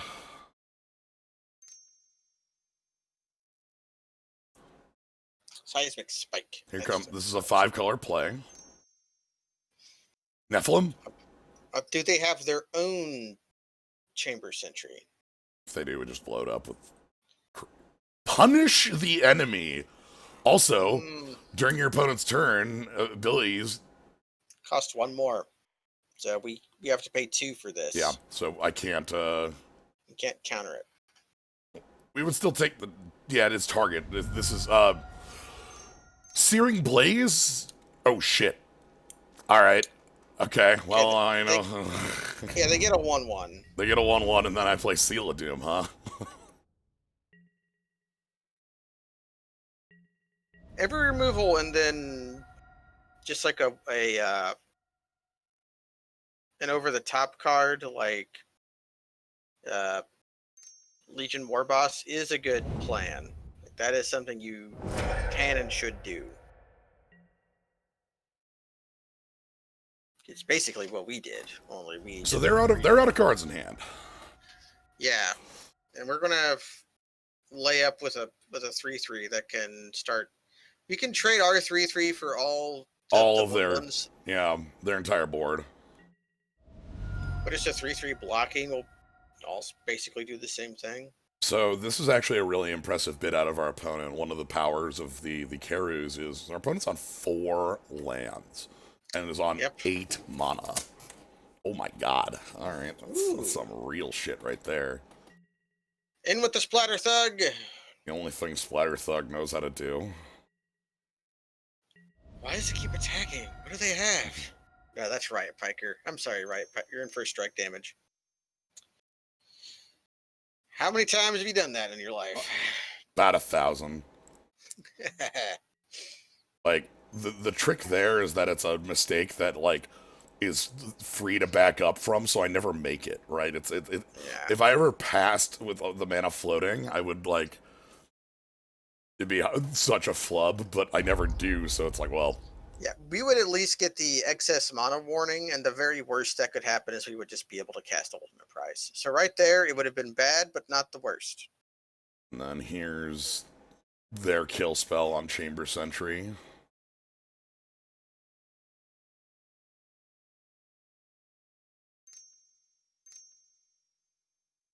What in the hell?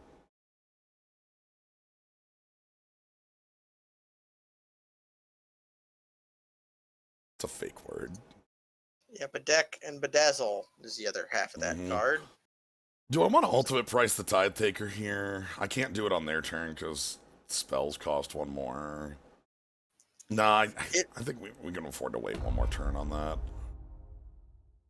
I think Bedazzle destroys a land. It's really bad. Destroy target non-basic land.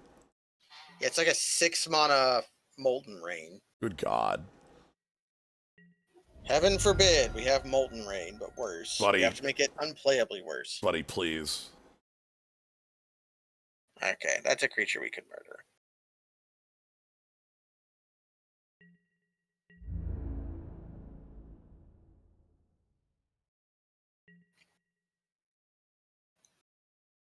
You definitely want to murder it because we're already losing the race. We have haste creatures and like unbreakable formation, so we can come out of nowhere to win.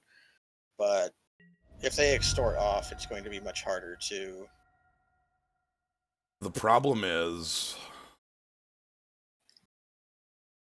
I'm still dead in 2. We are still dead in 2. If they extort once, then that's 3, 4. You go to 1 if they extort twice. Or if they extort once. We could kill the Tithe Taker on their turn. That's what I'm thinking, so they can't attack for 4. Yeah, okay. We're going to count on them bricking off here. Look, they've drawn gas every turn so far. They need to draw 1 turn off, right? Like we just did, right? Like. Yeah, now what they're going to do is they're going to draw a draw spell that draws them into another extort spell. Okay. Or yeah, they're gonna like inspiration off their Keru. Actually, now I can kill the bird. Because they did not attack with the goblin. So because next turn wouldn't be a lethal attack. Yeah. So now we're going to 4. They've decided they want to block with the goblin. If they had attacked, so we'll go to 4 as well. But now we have like Sky Knight Legionnaire or anything, honestly, any castable spell. Okay, well, they probably want to block here. yeah, because that token is irrelevant as an attacker. They still have a 2-turn clock. Now here's where they make the decision. Tide Taker is an excellent blocker, but we are at 4. They probably make the attack, and then we need to draw. We need to draw a creature that can block. Or char. Draw the game. God damn it. Da da da da da da da da. Okay, so at least we discard. At least they discarded their annihilating fire because we would have died a long time ago if we didn't. Yeah. Okay, well we bricked off. They look like they bricked off too, but Yeah, we both had 2 turns of this, and then alright. So I need creatures that are. Do I have anything that's like more resilient to removal? The Douse and Gloom actually seems really good in this matchup. Again, because they have, okay. What kind of removal did they play? uh Can we look at the graveyard? Just like look. Or we already left the game. yeah, Annihilating Fire, Seal of Fire, Mortify, Bedazzle, So we're looking for things with 4 or more toughness. oh boy. 3 or more. You're not getting around Mortify. And the Bedeck.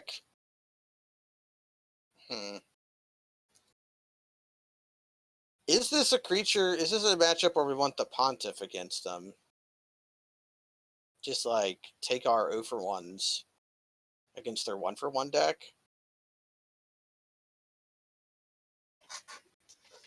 I'm thinking about the Douse and Gloom because like that way we can kill off like the like Legion War Boss and such on time. Yeah, just some instant speed removal. Yeah.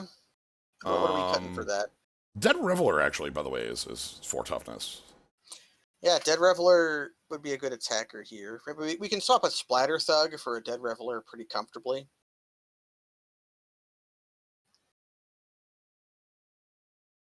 Waltz does seem incredible here, yeah. Yeah, Waltz is the card I want to draw here. I feel like you're getting very tunnel visioned on the lifelink, Trick. Also, we don't have a Healer's Hawk in the board. I didn't pick that. Yep, we did not have one. Okay, Whelp seems really good against them. I wonder about True Fire Mentor. That card actually seems kind of bad here. It's kind of hard to cast, and they're going to have something lined up for it. Probably. Like, if they don't, then obviously it's going to take over the game. But if they do, it just kind of... The hard to cast bit on it. Okay, well, what about, like, swap that out for a Douse, remove a Plains, add a Swamp? Seems reasonable. And if our creature count is low, that'll make their removal worse. I think I'm okay with this. Yeah, this seems fine. We'll draw a land. We're on the play, so we'll be able to play our land when we draw it. Actually, we'll draw a Signet and a land because I'm so smart. That's fine. All right. Perfect. Let's get a curve going. Hell yeah. And we have removal for days. I can get in. They don't have all their colors. There's Seal of Fire, sure. We have all our colors. Yeah. I love that draw. Punch in. Shock our Piker. Or don't. Do it. Do it. Alright, they did it. Time for Revelin. Absolutely. And now we just have now we just have removal for days. So you got protect the queen, and the queen is a 3/4 that cannot block. Oh my god. Get in. Your annihilating fire can't touch this.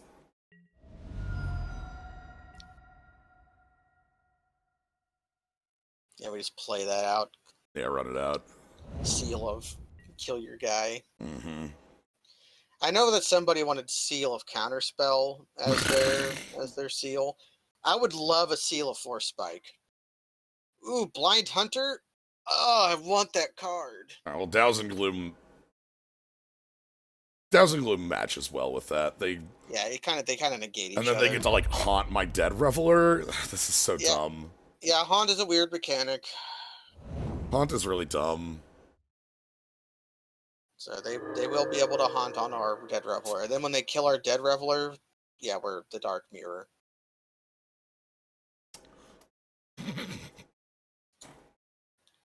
Yeah, no, we take the Douse here because this is like a good creature to kill, but it would be a nice creature to hit as well. Just nug them for 4. I'm thinking about that because like they've shown a lot of like signets that are going to turn this off very quickly. Well, let's go for it then.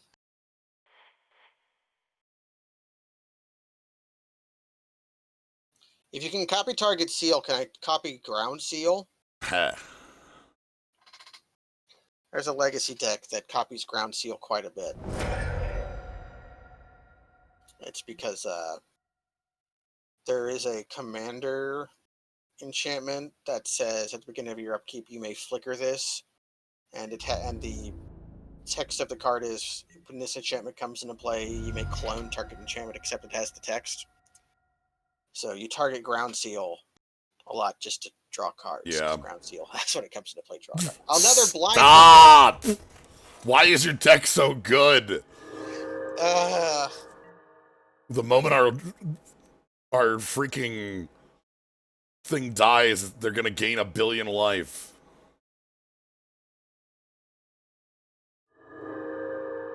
How haunted can one reveler be? Yeah, this is my past. I can't escape it. You can see the shadow in the art. Mortified targeting it. A Tide Taker. Okay, Tide Taker. Okay, and they found a Dimir Aqueduct.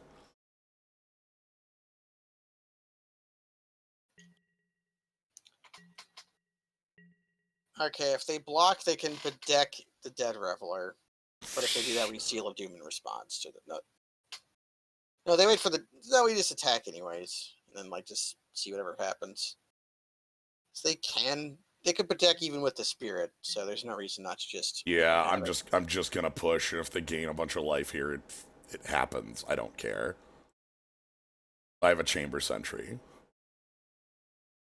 Maybe they do it now. Into our onboard trick. Into my onboard trick? What is this? Do I want to spend the onboard trick or the ultimate price? If we spend... How much mana do we have? We have 5. So we can still make the Chamber Sentry if we spend the ultimate price. And I'd rather have the Seal of Doom on the board, I think. We just have to tap carefully. There we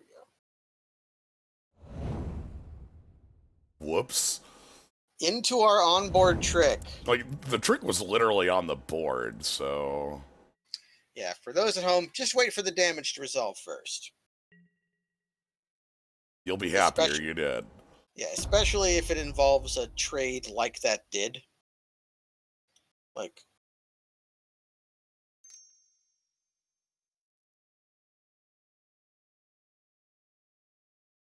Sure. Yeah, we gave them a 3 toughness creature. Well, they're not spending it on this, so... Funnily enough, the token is immune to both Seal of Fire, Seal of Doom, and to Ultimate Price. So, if it becomes a problem, we have to Grizzly Spectacle it. Although I don't know how you could do that with a ghost when ghosts have blood, don't have blood. Right. Anyway. Anyways, you can't play non-black creatures. You can't play creatures anymore. Creatures are illegal.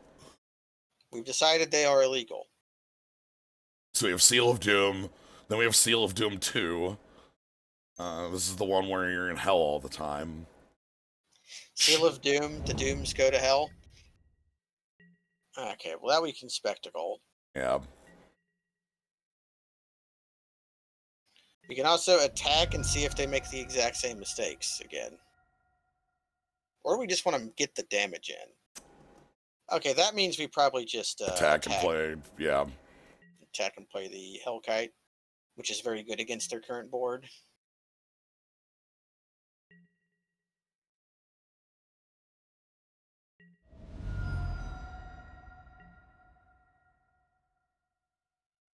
Once you are able to recur the Seal of Dooms, that's the Seal of Doom Eternal. That's the... When you play, like, Sun Titan. Or... Of course, we gave them a 3 toughness creature. Yep. Everybody... But, what is it called? There's a reserved list card that costs a lot just because of, EDH. Return all enchantments from your graveyard to play. That's how you do the not Opalescence, but the... It's from Urza's Replenish? Replenish. The 3 toughness thing is literally everything here. Yep. This is so dumb.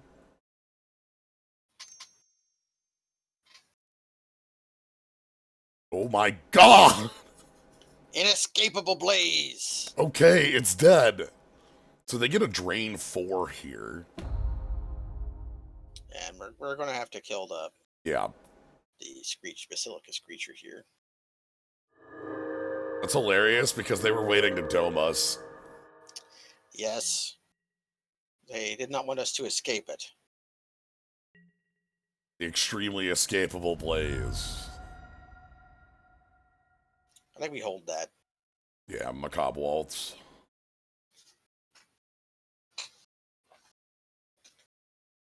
I'm just not letting you. We mill 1. We mill 1. That sucks. Well, 1 card in hand for our opponent. 6 turn clock. They can't play non-black creatures. They're illegal. They are, in fact, illegal. This 1/1, however, extremely legal. Very legal. I can't possibly imagine a more legal creature than a 1/1 flyer that is both black and white. All right.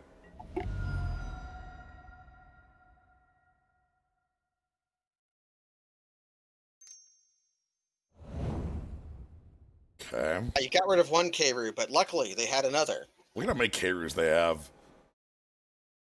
They showed us some different ones. Like, they have so many carriers, it's silly. Sure. Behold!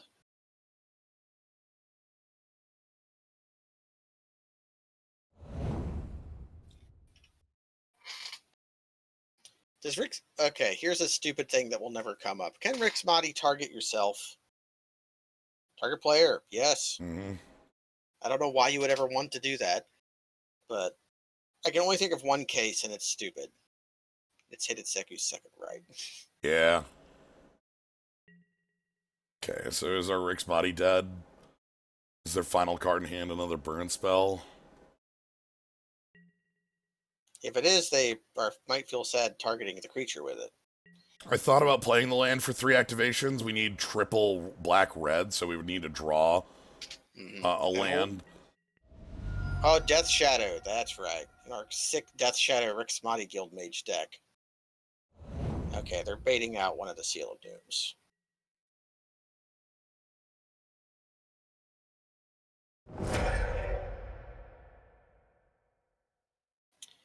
Oh ho!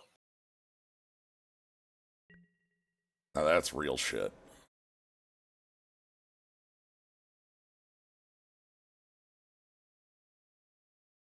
Try dealing with this with a 3 damage burn spell. Yeah, have fun. Yeah, Hidetseku's second right, not in Ravnica. It's in... Is that in the 3rd Ravnica Kamigawa set? I think it's Betrayers. Yeah. I'm gonna play the Guild Gate here. If we top deck a swamp or a mountain, we get 3 activations of the. Mm-hmm. What is this? Killing her.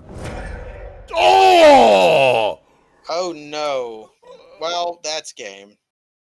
Twin Strike is so good.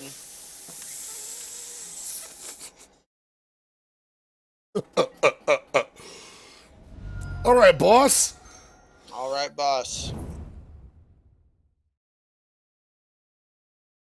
Well, we're not out of it yet. Yeah. Getting twin struck though.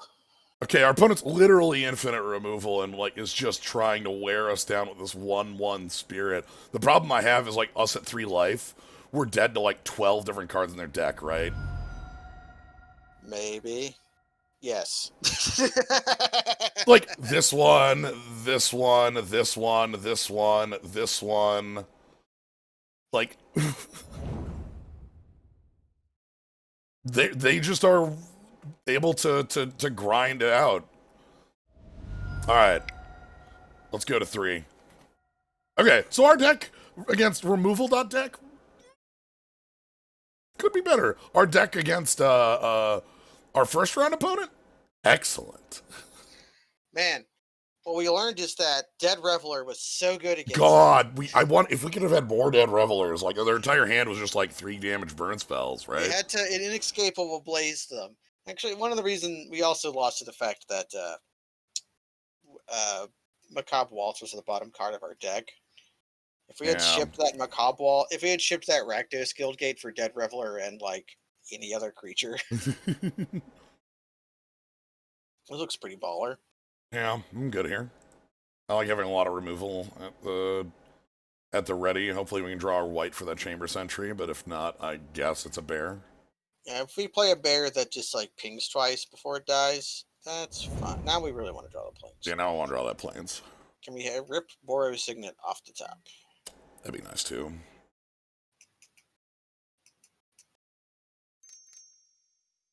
I love it. I love this Gnomebitten. Colors immediately. It's so good. I'm playing a bear. Bear. Let's get something down.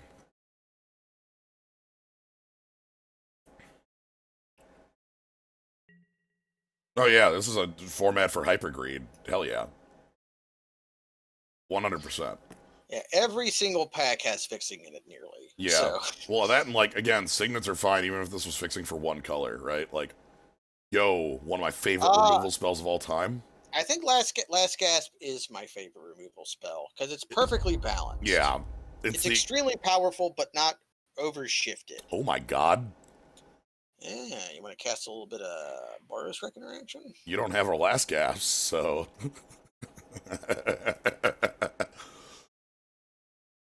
Show me Last Gasp 2, please. Yeah, okay, they did. The sequel to Last Gasp. 5 color. 5 color on turn 4.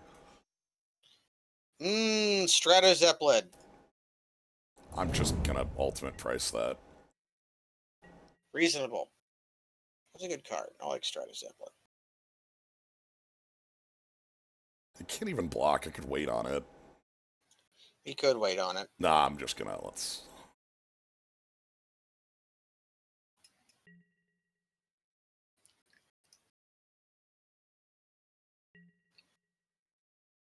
I love the 5 color on turn 4. Very good. All right, we have a lot of white sources in the deck. It's like 5 planes and like 3 or 4 others, and one of them is. If we still have plays, we can still make even without them. Okay, and others. I'm happy our opponent's just kind of doing setup when we still have like response cards left. Like I'm not, and also I have the most powerful goddamn creature in the universe in play, so I don't give a shit. Face Fetters. Yeah! There it is. Of course. Okay,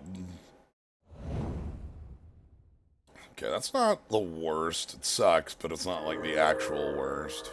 At least we have our devotion still. Okay, white. Yeah, works. I'm gonna do it. And if we draw another white, I get True Fire Captain. There are 2 cards in hand, which is also really nice here. Yeah, if we draw any untapped land, we can Sky Knight while holding. We can't hold anything up. I kind of thought that Seal of Doom was Yeah. our ultimate price, but it's not. Ultimate Price, a card that worked much better outside of its format than the one it just it's merely good. This was like the last guild manager. Okay, you got it, boss. Ultimate Price just good in Ravnica Limited, but very, very good outside of it. Yeah. One of the best cube removal spells. Mountain was the last draw in the entire deck I want to see. Doesn't help us do anything. Does not help. It doesn't let us cast anything in our hand. It doesn't really move us anywhere. I want to, Swamps gets us Spectacle. Luckily, I think there's only one Mountain left in the entire deck right now. Yeah, we're playing 5 mountains, I believe. I think we went 4-4-5 is how we went. Yeah, but we went 5 planes.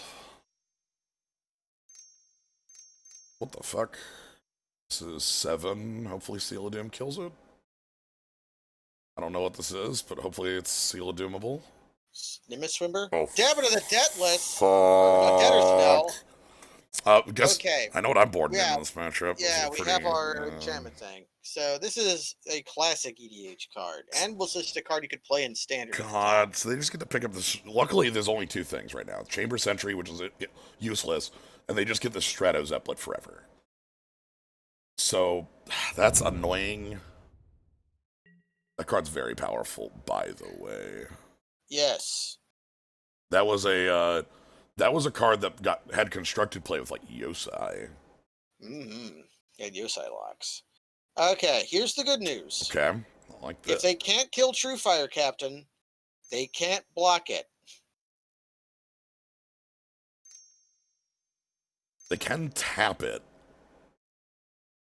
They can.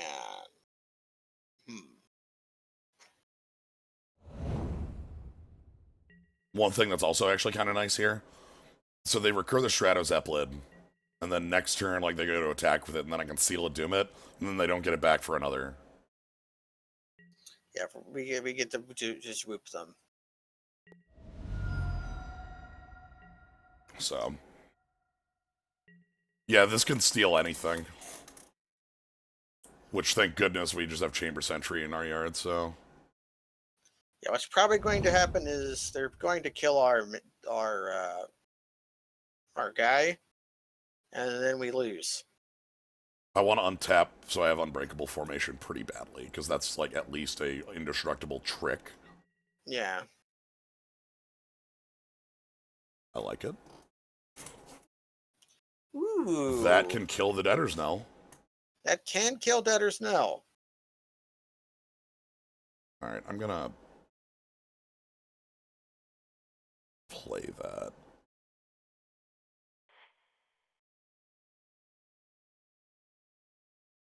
I mean, we're going to get the combo where we put a counter on it. Oh shit, Don't don't counterspell this. Oh, if they counterspell this, we're in hell. Because then they can recur it. F. Okay, we probably lose from this position very easily. Yeah, like, so I think our goal now is to learn about more cards in their deck before they beat us. Oh, it exiles it. Oh, thank God. Goodness. Oh, thank God that has a... Oh, this card has so much text. Oof.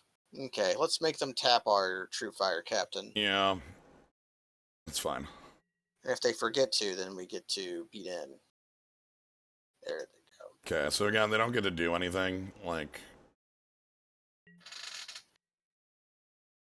they don't get to attack. I get to leave up Unbreakable Formation as a trick. They just get Chamber Sentry for 0, because that's the only creature in the yard. They've shuffled their last gas back into the deck. By the way, they did that double blue off of 2 Signets. That's their deck. Very spicy. Attack for 4. That's fine. Oh, thank God. I'm sad we lost our way of answering that, but... Alright, what do we got? God, I want enchantment removal so bad. Yeah, GG. Oh, God, I want so much enchantment removal. We can't do anything. Yeah, that's fine. There's a very slim chance we could That just kills the That signet. just kills a signet, which is fine, I guess, because they've shown how their deck is some bullshit with them signets, but... Yeah, we can't take them off any color with signet right now. So I guess we just play Seal of Doom and...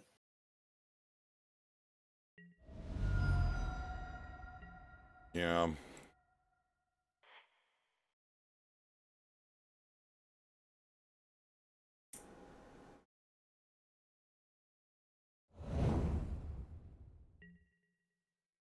Five activation on that. Alright.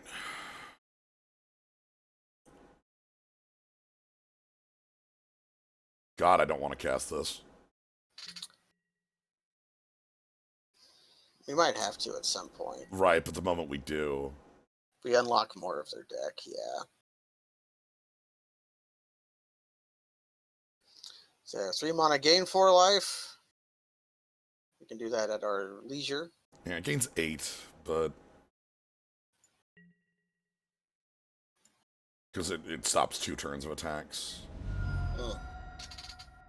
Okay, and then here comes like another 1,000 lashes on my flyer or some garbage. Okay. Yep. Well, we can't do that again. Very true. It's actually impossible to do that again, so...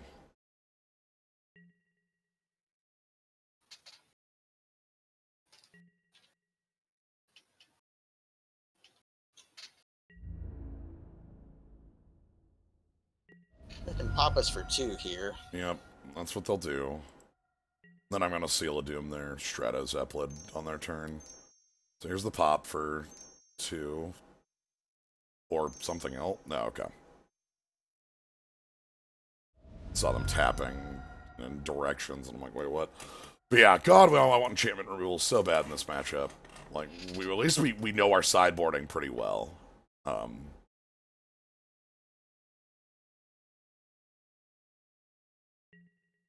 Yep.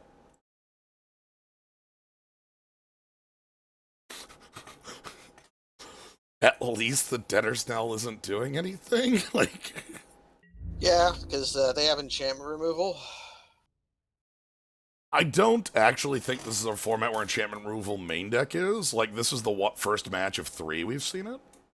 Yeah, if there's like incidental But, stuff that, like the Keening apparition, like that's probably just a card you could play. yeah, but the thing that is very powerful with it is, like, it's almost a necessity for a sideboard, in my... Because there's just so many powerful enchantments. Like, and there is like an enchantment subscene in the first Ravnica. Yeah, well, also white just has, like, so many pacifism-style effects, and... Like, so if you're running up against a white deck, you're going to counter hit? They're countering hit. Ooh, maybe they're going to counter mill us and What the steal fuck our... is happening? Oh, they're activating the... Oh, because we might have taken them off of, Alright. Well, they go down to 11, then they go down to... We go down to 5, go down to... I want Hellhole Rats right now, please. I would very much like a Hellhole Rat.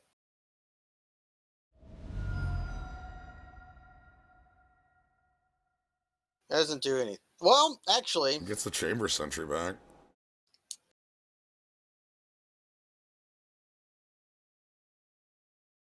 If we could kill our True Fire Captain somehow, or any of our creatures... God, if I could Grizzly Spectacle my own shit. Yeah, but we can't because we haven't found a swamp yet. And even if I try to buy back the Sentry, I won't have black. Yeah, we'll have to do it next turn. I don't have double black for this card. I still can't cast it. I wish I could cast this, but I can't. I literally cannot play the card. Now, this game would be very different if that was Rakdos Signet rather than Poros Signet. Yeah. Well, maybe not. That True Fire Captain wouldn't be in play, but... Okay. They're going to get back the Zeppelin. Yeah. Then they're gonna nug us for 2 again, down to 3. We take 1. We're just dead on board to things we can't answer. That is indeed what it looks like. So let's just let them try to show us another card and then go on to the next game. Maybe I can draw a black, mill 4 out of them, and get to know some more cards.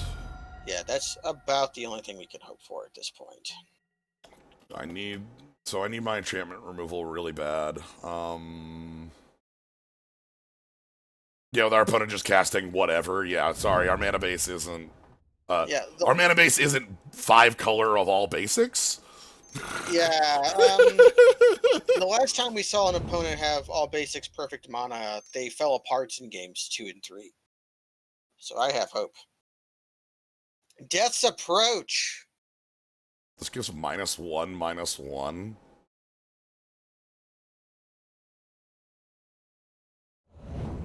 Enchantment removal. That one usually has done its job. Oh, finally, a non-basic. There we go. Yeah, but that card usually does its job by the time you cast it. This is extremely dumb. I like that Macabre Waltz shows up when it's useless, and at the times it would have won us the game. Okay. Well, there's your double black.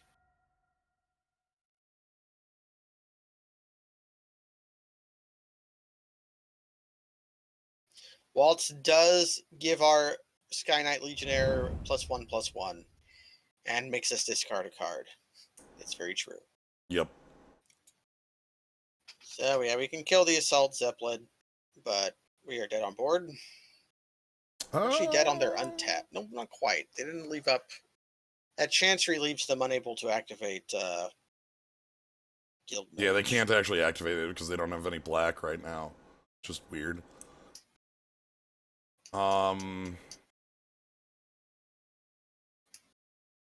Alright, I can chump block the Strato Zeppelin, Grizzly Spectacle, the Guild Mage. I have no idea how I'm winning this game. Yeah, Sky Knight is actually pretty bad to get into the graveyard too. I'd be rebuying it with Macabre Waltz. Yeah, we'd be obligated to.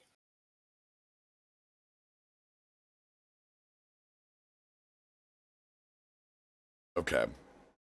Okay, I think I see where we have to go with this. All right. So I have to let them untap.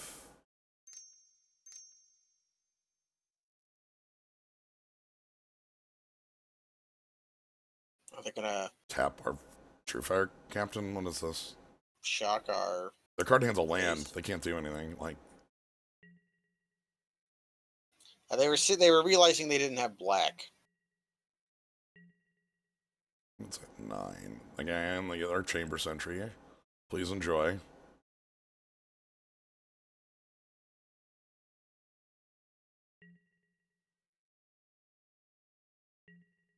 Chamber Sentry has an ability, so it loves to jump out of the graveyard.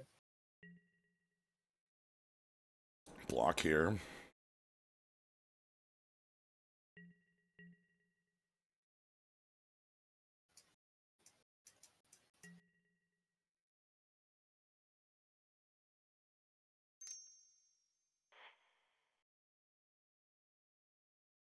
Okay, kill their thing. They're gonna dome us for 2.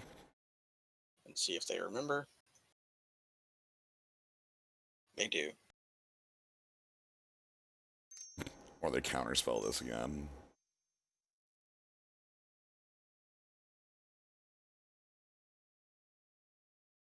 Did they ever print a counterspell with Convoke?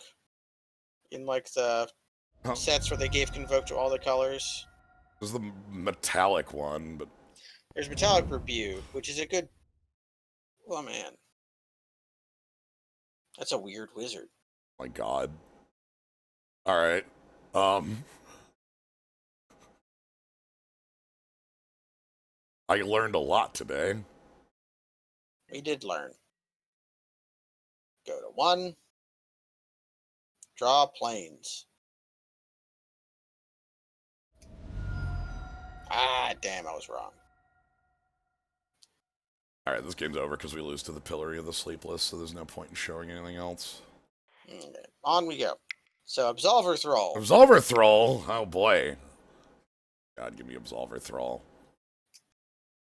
Give me it so bad. Just go up a Confessor as well.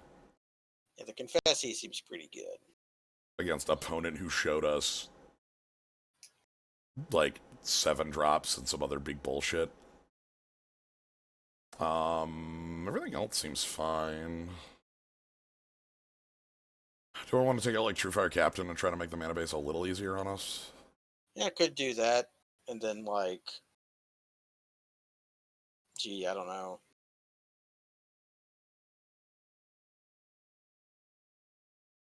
Our worst creature is Fresh Faced Recruit. Yeah. Or Splatter Thug for curve purposes. Splatter Thug very much better than Fresh Faced Recruit, but is a free drop. Yeah, if they like Pillory our 1/3 or whatever, then we can still extort off of it. Okay. And Condemn is our only like not graveyard removal if I wanted to like actually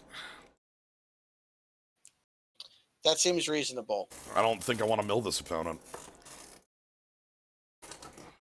Yeah, I don't think I want to mill them with Grizzly Spectacle. I'd rather have Condemn.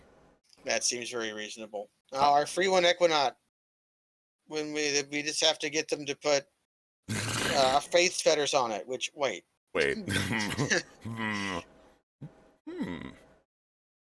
Okay, this time but off black, but this one has a flying creature in it. We also removed our double black card from the deck. We removed our double black card. We have all castable spells. And they're going to fall apart to their mana base 2 games in a row. They are. I have faith. Faith is just a belief you have for irrational reasons. And that is what I have. Is we're going to curve out and beat their ass. I'm just going to curve out and beat their ass.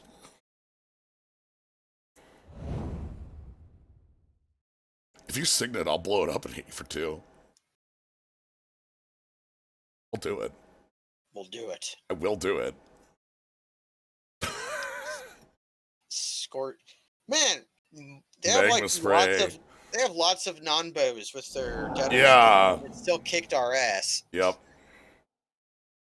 Turns out you don't have to work that hard to make that card good. Okay, if we draw a swamp, we have excellent plays next turn. If we don't, we have plays next turn. Fine plays. I like Hellhole Rats against this opponent. I guess Hellhole Rats is a little dangerous to give them with the... And they could discard their whatever with it. What's their Angel of Serenity? Yeah. Happy about a Splatter Thug, though. That's nice. So, yeah. I like how many commons you still end up seeing in Supreme Draft. Yeah. Alright.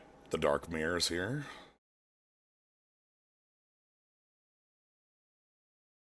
I see.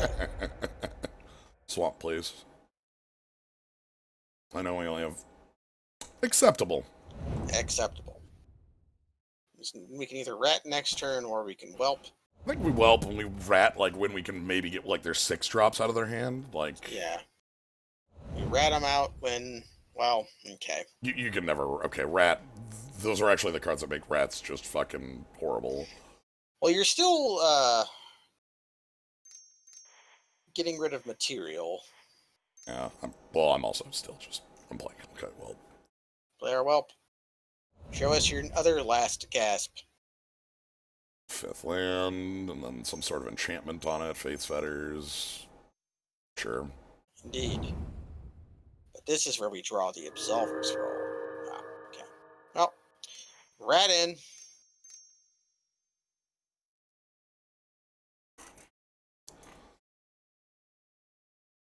The thing that scares me about rats is if it ever dies and they start getting to recur it.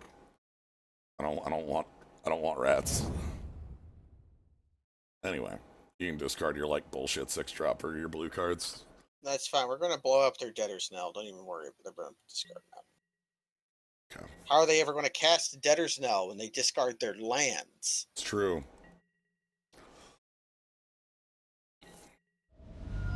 All right. 4 cards left. The full mirror. This is...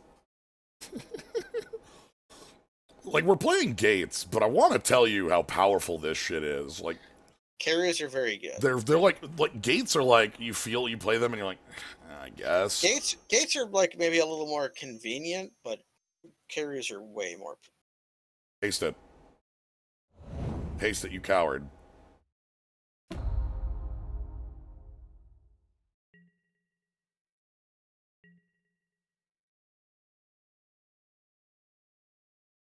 I'm not playing that. No, we want them to spend their whole turn killing the rat, and then we will condemn the Skargan Hellkite. You got it, boss. Best. Get the hell out of here.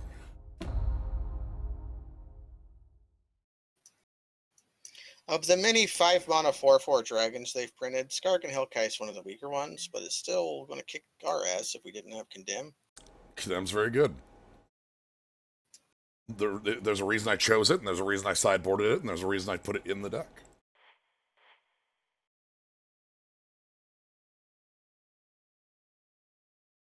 Get out. Are they going to kill rats in response? Oh man, I just realized you could play Rhythm of the Night with Unleash cards and get double counters from having both. Okay, you know what's actually really sweet here? What's that? If they use their Fate's Fetters, so Sunhome Guildmage, if they have to like pillory it, doesn't work.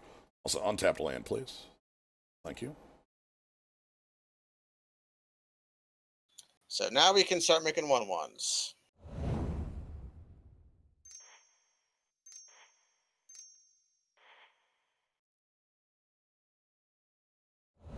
They have haste. They do have haste. Char is very, very good. It has a drawback, but it's still very, very, very good. Yep. The 4 damage is this line that is usually a little above what red can deal with, so being able to crush it is very powerful. Unbreakable Formation right here looks so freaking... Looks very good. Okay, they're gonna play the Mizium, dude. No, they're gonna... Ooh, this is Debtor's Knell mana. Holy fuck, okay. Okay, they decided that our Sunhome Guildmage has to die. But you know what? Reasonable. They're 30. And we get to leave up Unbreakable Formation. Yeah, if they go for another War Leader's Helix on this thing. Yeah, if they... Oh.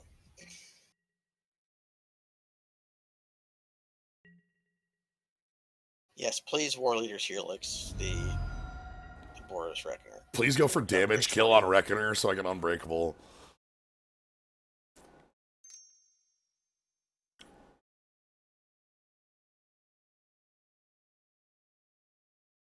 Pacifism's the deck.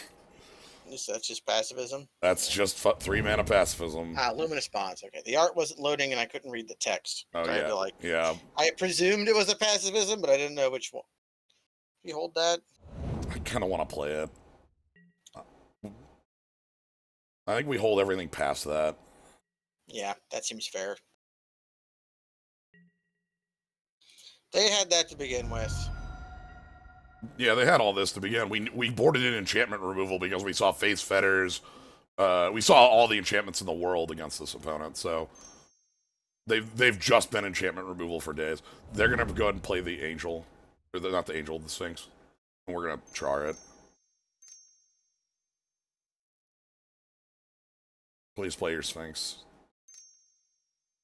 Mm-hmm. Have you heard of a man named Shar Aston? I need to finish watching Zeta. I got distracted at some point, even though it was very cool looking. It's good. Because Gundam 79 looks very ugly, and then Zeta looks very baller. That one we hold. Get him, soldier! This is the 30-turn clock.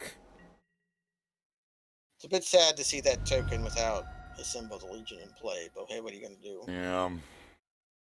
The reason I want to play all the lands if we actually get this on home Guild Mage. They can have the counter spell now. Okay. Ooh, Wow. They're playing a Cluestone main. Interesting. Unusual. They didn't immediately pop it for a card. Hey! Don't counter this. Getting the hellhole rats. At least we don't have to discard his cost. Don't counter this.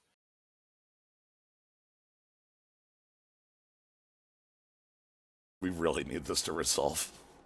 Please, I beg of you. They have double blue now, so if one of their 2 cards is Devious Cover-Up, they can do... Here it comes. Now pop your Cluestone. Nope, this is No! Devious Cover-Up. This was sadly a 100%. It sucks. Like, What are they doing? Oh, they're shuffling it. Yeah, it sucks because I knew that, like, they've been off blue and they've been holding 4 cards. So, clearly their hand was just a bunch of shit they couldn't cast. Them putting the Sphinx back in with That's a mistake. I guess they just want to get our rats. Sure. I'm holding the land because of the rat's existence now. So 1 card in hand, they can use the Cluestone. But yeah, I knew I cast that knowing it was getting countered 100% because like they had 4 cards in hand and weren't playing them when they had like 7 mana. That explains why they clear. didn't pop the Cluestone when they had it. Yeah. They needed the mana. Yep. That was also the other bit of it. Like, okay. Boy, howdy, I wish I had another threat. Now you have a swamp. God. Up your nose with a rubber hose. We talked about this when Ryan was streaming the Winota decks. When you're playing these colors, you just have no card selection whatsoever. It sucks. You're just drawing. You're just drawing raw forever. Yeah, I would love to draw Absolver Thrall right now. What would we blow up? Damn defending player. Yeah, you can't.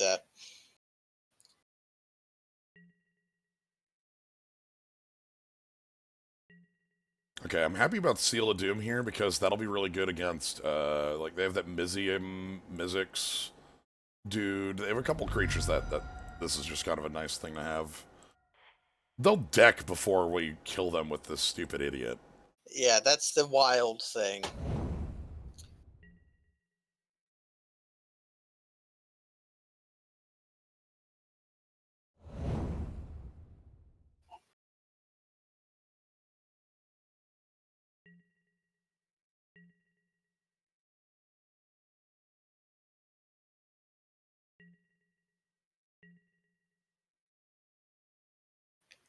Yeah, we could try to... What's our win condition? Generally creatures. We play a lot of them and we deal damage with them.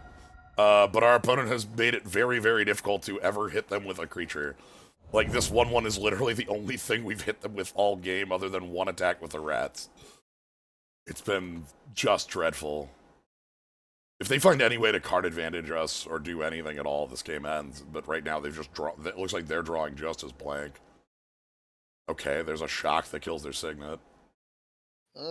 Yeah, what their win condition is a 7-mana enchantment that reads "Win the goddamn game." That's basically the text of it. Wait, does that say target player? Okay, then we can just kind of hold this. And there might be a circumstance where we need to kill our own Absolver Thrall or some kind of weird shit like that. The 2 damage doesn't do anything right now. And they have 1,000,000 mana. Yeah, we take them from 11 to 10 mana if we hit them.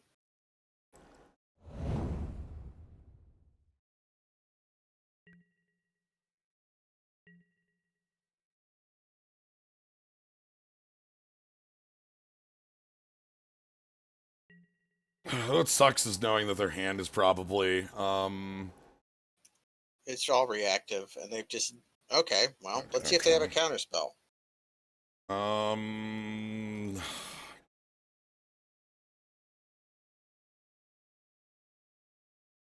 Get rid of the...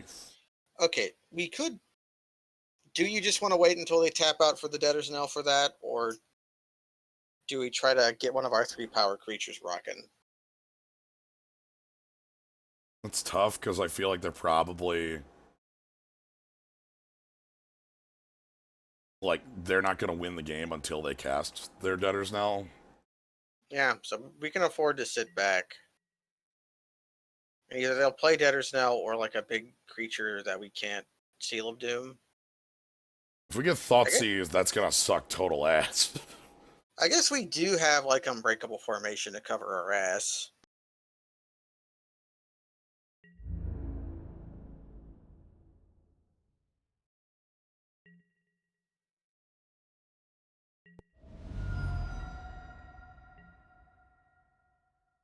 Are they ever going to... Oh god, my brain just said Sphinx's Rev and I died. Like, is that our Yeah. opponent? Are they a Sphinx's Rev?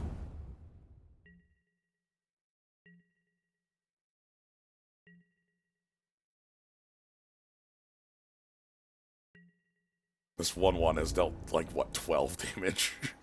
Yeah. If they want to enter the infinite, go right ahead. They can't. That card doesn't win in limited. I don't believe it. Their hand could also just be creatures they can't cast because of Seal of Doom. Sure hope so. Supreme Draft is you pick 2 cards out of a pack, then you throw the pack away. Then you pick 2 cards out of the pack, then you throw the pack away. Then you pick 2 cards out of a new pack, then you do that. You do that 18 times. And you don't draft with other players. God damn it. If I sideboard, I'm getting rid of some of this removal. And we're just putting in any creature. I'm also, like, fine throwing hit at them at the end step, because there's no world where You're killing your own Absolver Throw. Well, like, I could do that with Ultimate Price, or Seal of Doom, or... Yeah. The 2 damage might matter. It's like attacking twice with our 1/1. Yeah!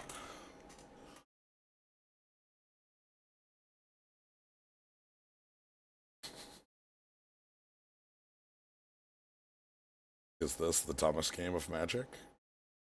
I've played dumber. No, I think I've easily played dumber. But it's pretty dumb. It's definitely the dumbest game we've played in at least a few months. Yeah. Hit you. Hit you. Oh my god, I just realized I could play Dark Confidant in this format. You could play Dark Confidant. Ooh. I would actually really enjoy doing that. Now we're talking. How much life do you want to spend? All of it. This is a card I'll spend literally everything on. Okay, you could pay 18 life for this, but I don't see a reason to. Okay, you're right. That's a little too much. So if we can leave up... yeah, we can leave up Unbreakable Formation. So yeah, we just 6. Yeah, we just pay 6. That's how much cards they have in their hand. If they have a counterspell, this like...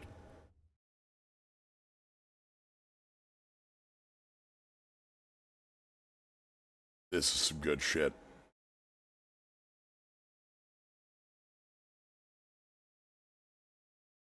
Okay. Well...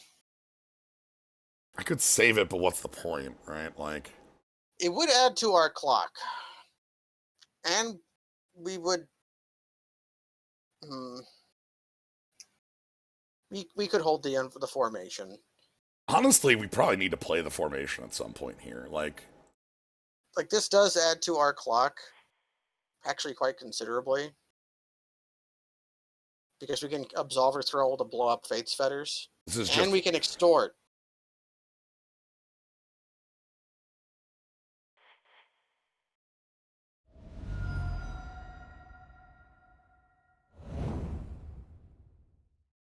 Okay, now we only have to pay 5 life.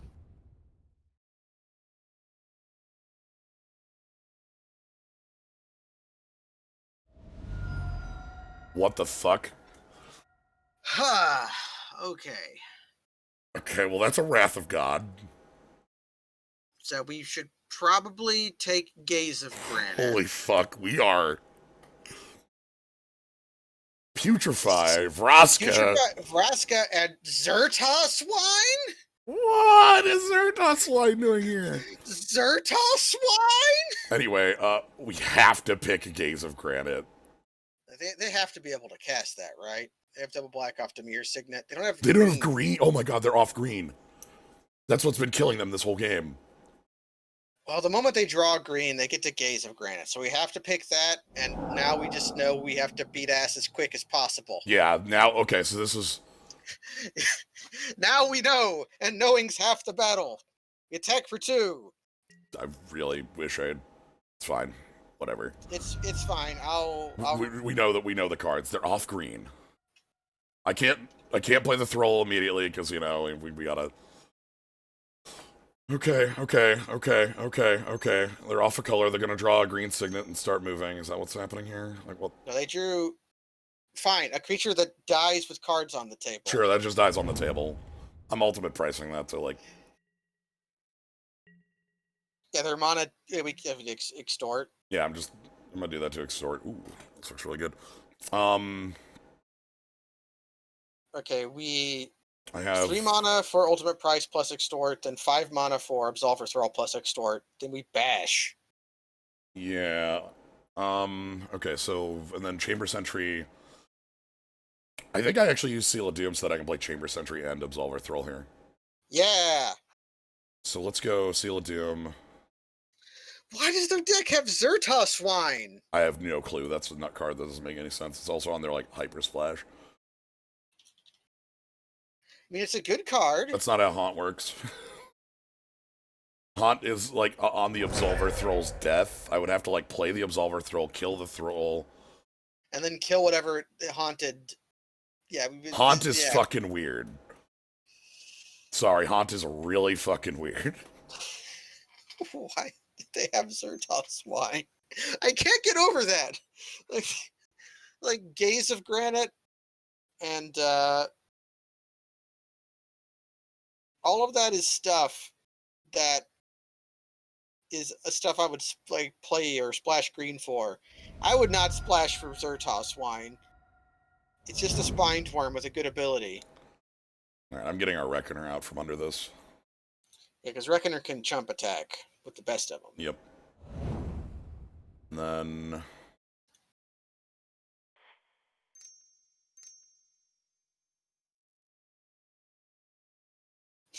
I wonder how they're feeling right now. Like, they got to be like, oh shit, the jig is up, you know? Yeah, like we all of a sudden realized, like, they're like, like this is like literally the opponent like just having like, 3 planes. It's so they have so nothing. All right. Goat in. Attack with all creatures. Put them to the sword. So now we're attacking for 8. And I have 12. Yeah, the clock's low on both sides. I'm at 5. They're at 7. Like, this means we'll play the next game pretty quick. Our deck can win quickly if it needs to. Theirs cannot. I'm cutting some of our removal for just some more goddamn creatures. Also, this card is the fucking... Yeah, the Vizcopa Confessor is very good. It reminds me of old Disciple of Phoenix. Yeah. I don't know if anybody cast that card more than me. I know I cast it a lot, but nowhere near as much as you did. That's a card. I really didn't think this was a game we were winning, but our opponent's hand just turning out to be... Yes! Okay, they realize they have to win the clock. Okay. Flyer, you're in. Massive Raid, maybe. Massive Raid over ultimate price? Yeah, do we want the Windrake? Probably want Dead Reveler instead. Yeah. And that can go in over...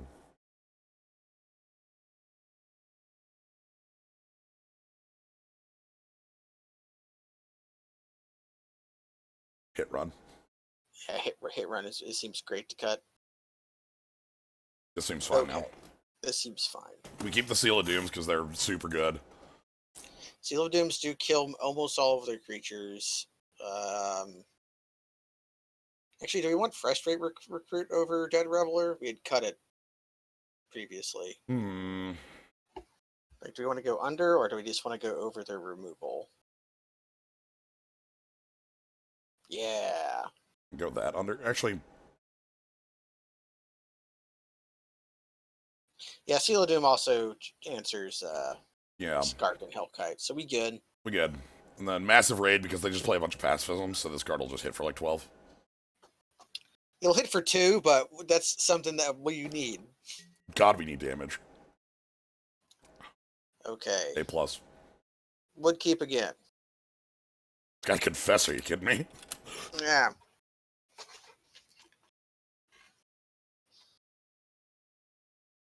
This is so fun. This is like, so a lot of the times on Magic Online and like other places, like there's always been this attempt to like get like the full Ravnica feel. Yeah. Like, you know, like Ravnica sealed, 1 pack of each, and I feel like this does a really good job of it. This does a better job of it. It's not perfect. I think the best way to do it would be to make packs, like curated packs. Oh my god.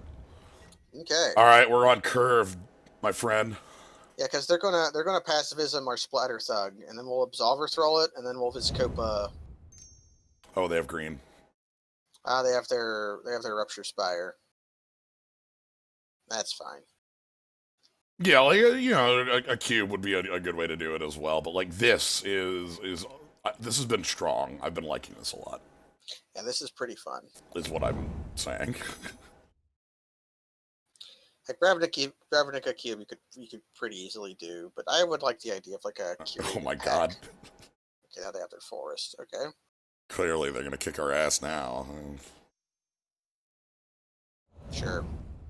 We're going to attack for 2 and put a 3/3 into play. This curve's nice.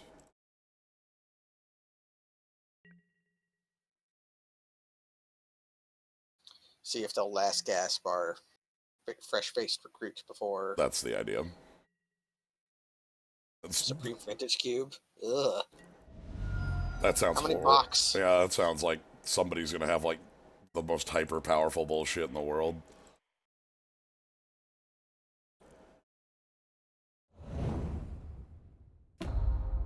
Okay. They have a last gas for Splatter Thug? No. I want a pacifism right now. Yeah. Tap out for pacifism. Fuck me! That's a big Kai. Well.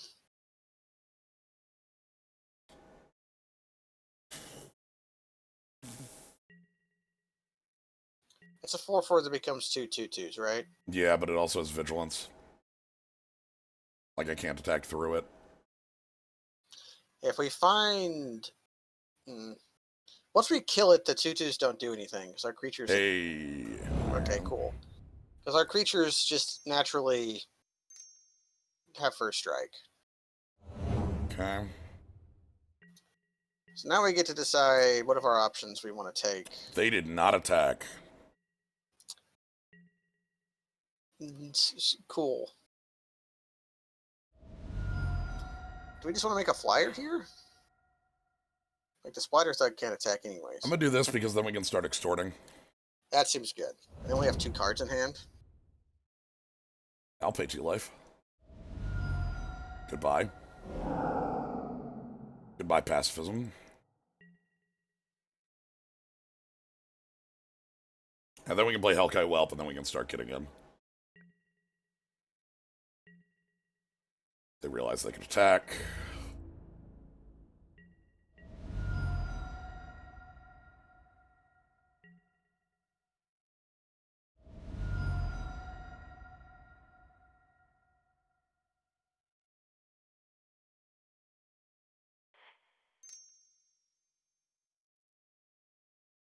So they're gonna start jamming us with the Guild Mage, yeah. So we need to draw a removal spell. probably double blocking the Conclave. Because then I can start doing I can start attacking pretty quickly. Yeah. The splatter thugs can get in through And it's 2/2s. very funny that this knows the life. Life points too. Okay, we definitely only need this thug back online. But yeah, I'll block with Hellkite Whelp and Confessor. Okay, I won't do Jack. This is very bad. This card is extremely bad for us. That card is very bad. I don't have a way of dealing with it right now, and it sucks. They have a lot of reach right now too. Oh, this is just not good for us at all. Yeah, the condemn would have been very good, but we Okay. didn't know that. Okay, that's part 1.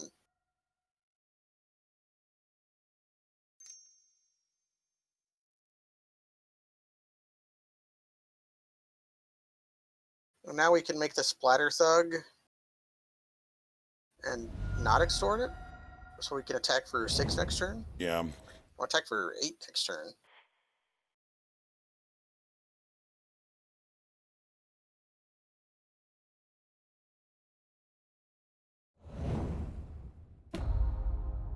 Because the 1/3 can block the 2/2s. So really the big danger here is Viscopa Guild Mage. Yeah. Hopefully Extort can hold that off. Actually, that's Syndicate Guild Mage. Yeah.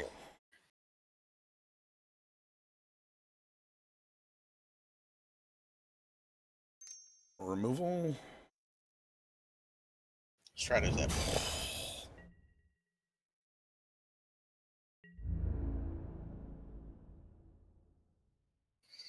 So we need to draw another removal spell. Yep. But the Stratos Zeppelin can't block. Yeah. But it attacks for 4. And we're at 6. We are actually just dead on board. No, we're not, because of Extort. We go to 1.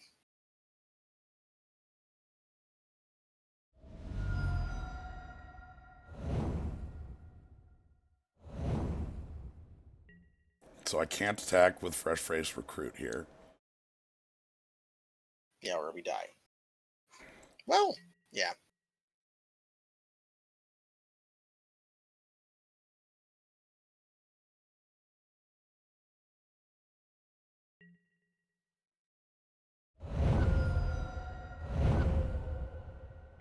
It's a choice. I didn't think they were going to make weird blocks like that, but sure. All right, so the problem here is Guild Mage is ping for 2, and then Stratos Eplet is. They're using our techniques against us. Uh-huh. And they still have enough mana for the activation.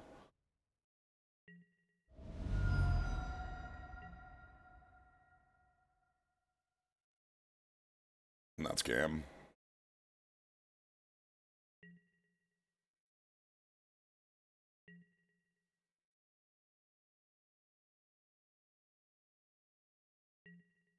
God, that card alone killed us.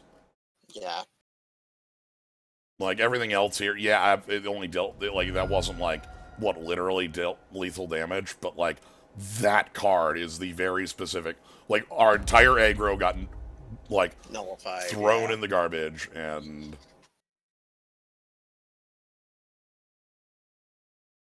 But it was an experiment we needed to make.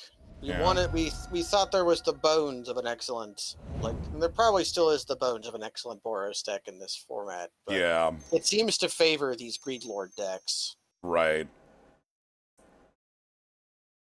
Well, you just pick all this, there's so much mana fixing that you just go, screw it, I can splash this into my blue-black deck. And you're kind of incentivized just to pick the best rare or uncommon. Yeah. Alrighty. Good to know. And it was still very fun though. We had some good battles there. Yeah. Just one thing to note. The biggest thing to note is always keep enchantment removal on your side. You might not want it main deck because not every opponent is pacifism deck, but some opponents are pacifism deck. You're going to see them. You're gonna fight pacifism deck because there's, I think, 6 of them. There was a lot. Yeah. Alrighty. Anyway, that is all for today. Like I've mentioned, I'm gonna be doing more of these throughout. My weekend is pretty heavily booked, um, so likely not fitting any there. Um, yeah, I don't think there's any of those fitting in there. And then, but like Monday, Tuesday is when major marks are garbage. If your opponent's playing those, you're UA plus. Like I remember our opponent played a mage mark in that Simic deck, and I was the happiest person in the world because those cards are just Yeah, they're of varying quality, you trending towards the lower. yeah. The cards that are dangerous are the like Galvantic Arc, Yeah, Galvanic Arc. Flight of Fancy, which they kept playing on a Coiling Oracle. Remember that? Yeah. All right. So anyway, that's gonna be it for today. Thank you all for joining. Hope you all had fun with this. I enjoyed it. Thank you, Gnome, for jumping on in. Absolutely. As mentioned, Xenoblade's still going on in about 3 hours, so if you're interested in that, you can check that out. Twitch might not give you an alert, but it's still definitely happening. It happens. Yep. If you want to catch more of the stuff I do, you can always follow. You can always, see when I go live, subscribe, get a bunch of cool skulls and slimes, all that jazz. What kind of jazz do you like? You mentioned jazz. I thought there would be jazz. Very freeform. Very like I'm always a fan of just the stream of jazz. See, I demand structure. Good night, everybody. Good night, everybody. Anyway.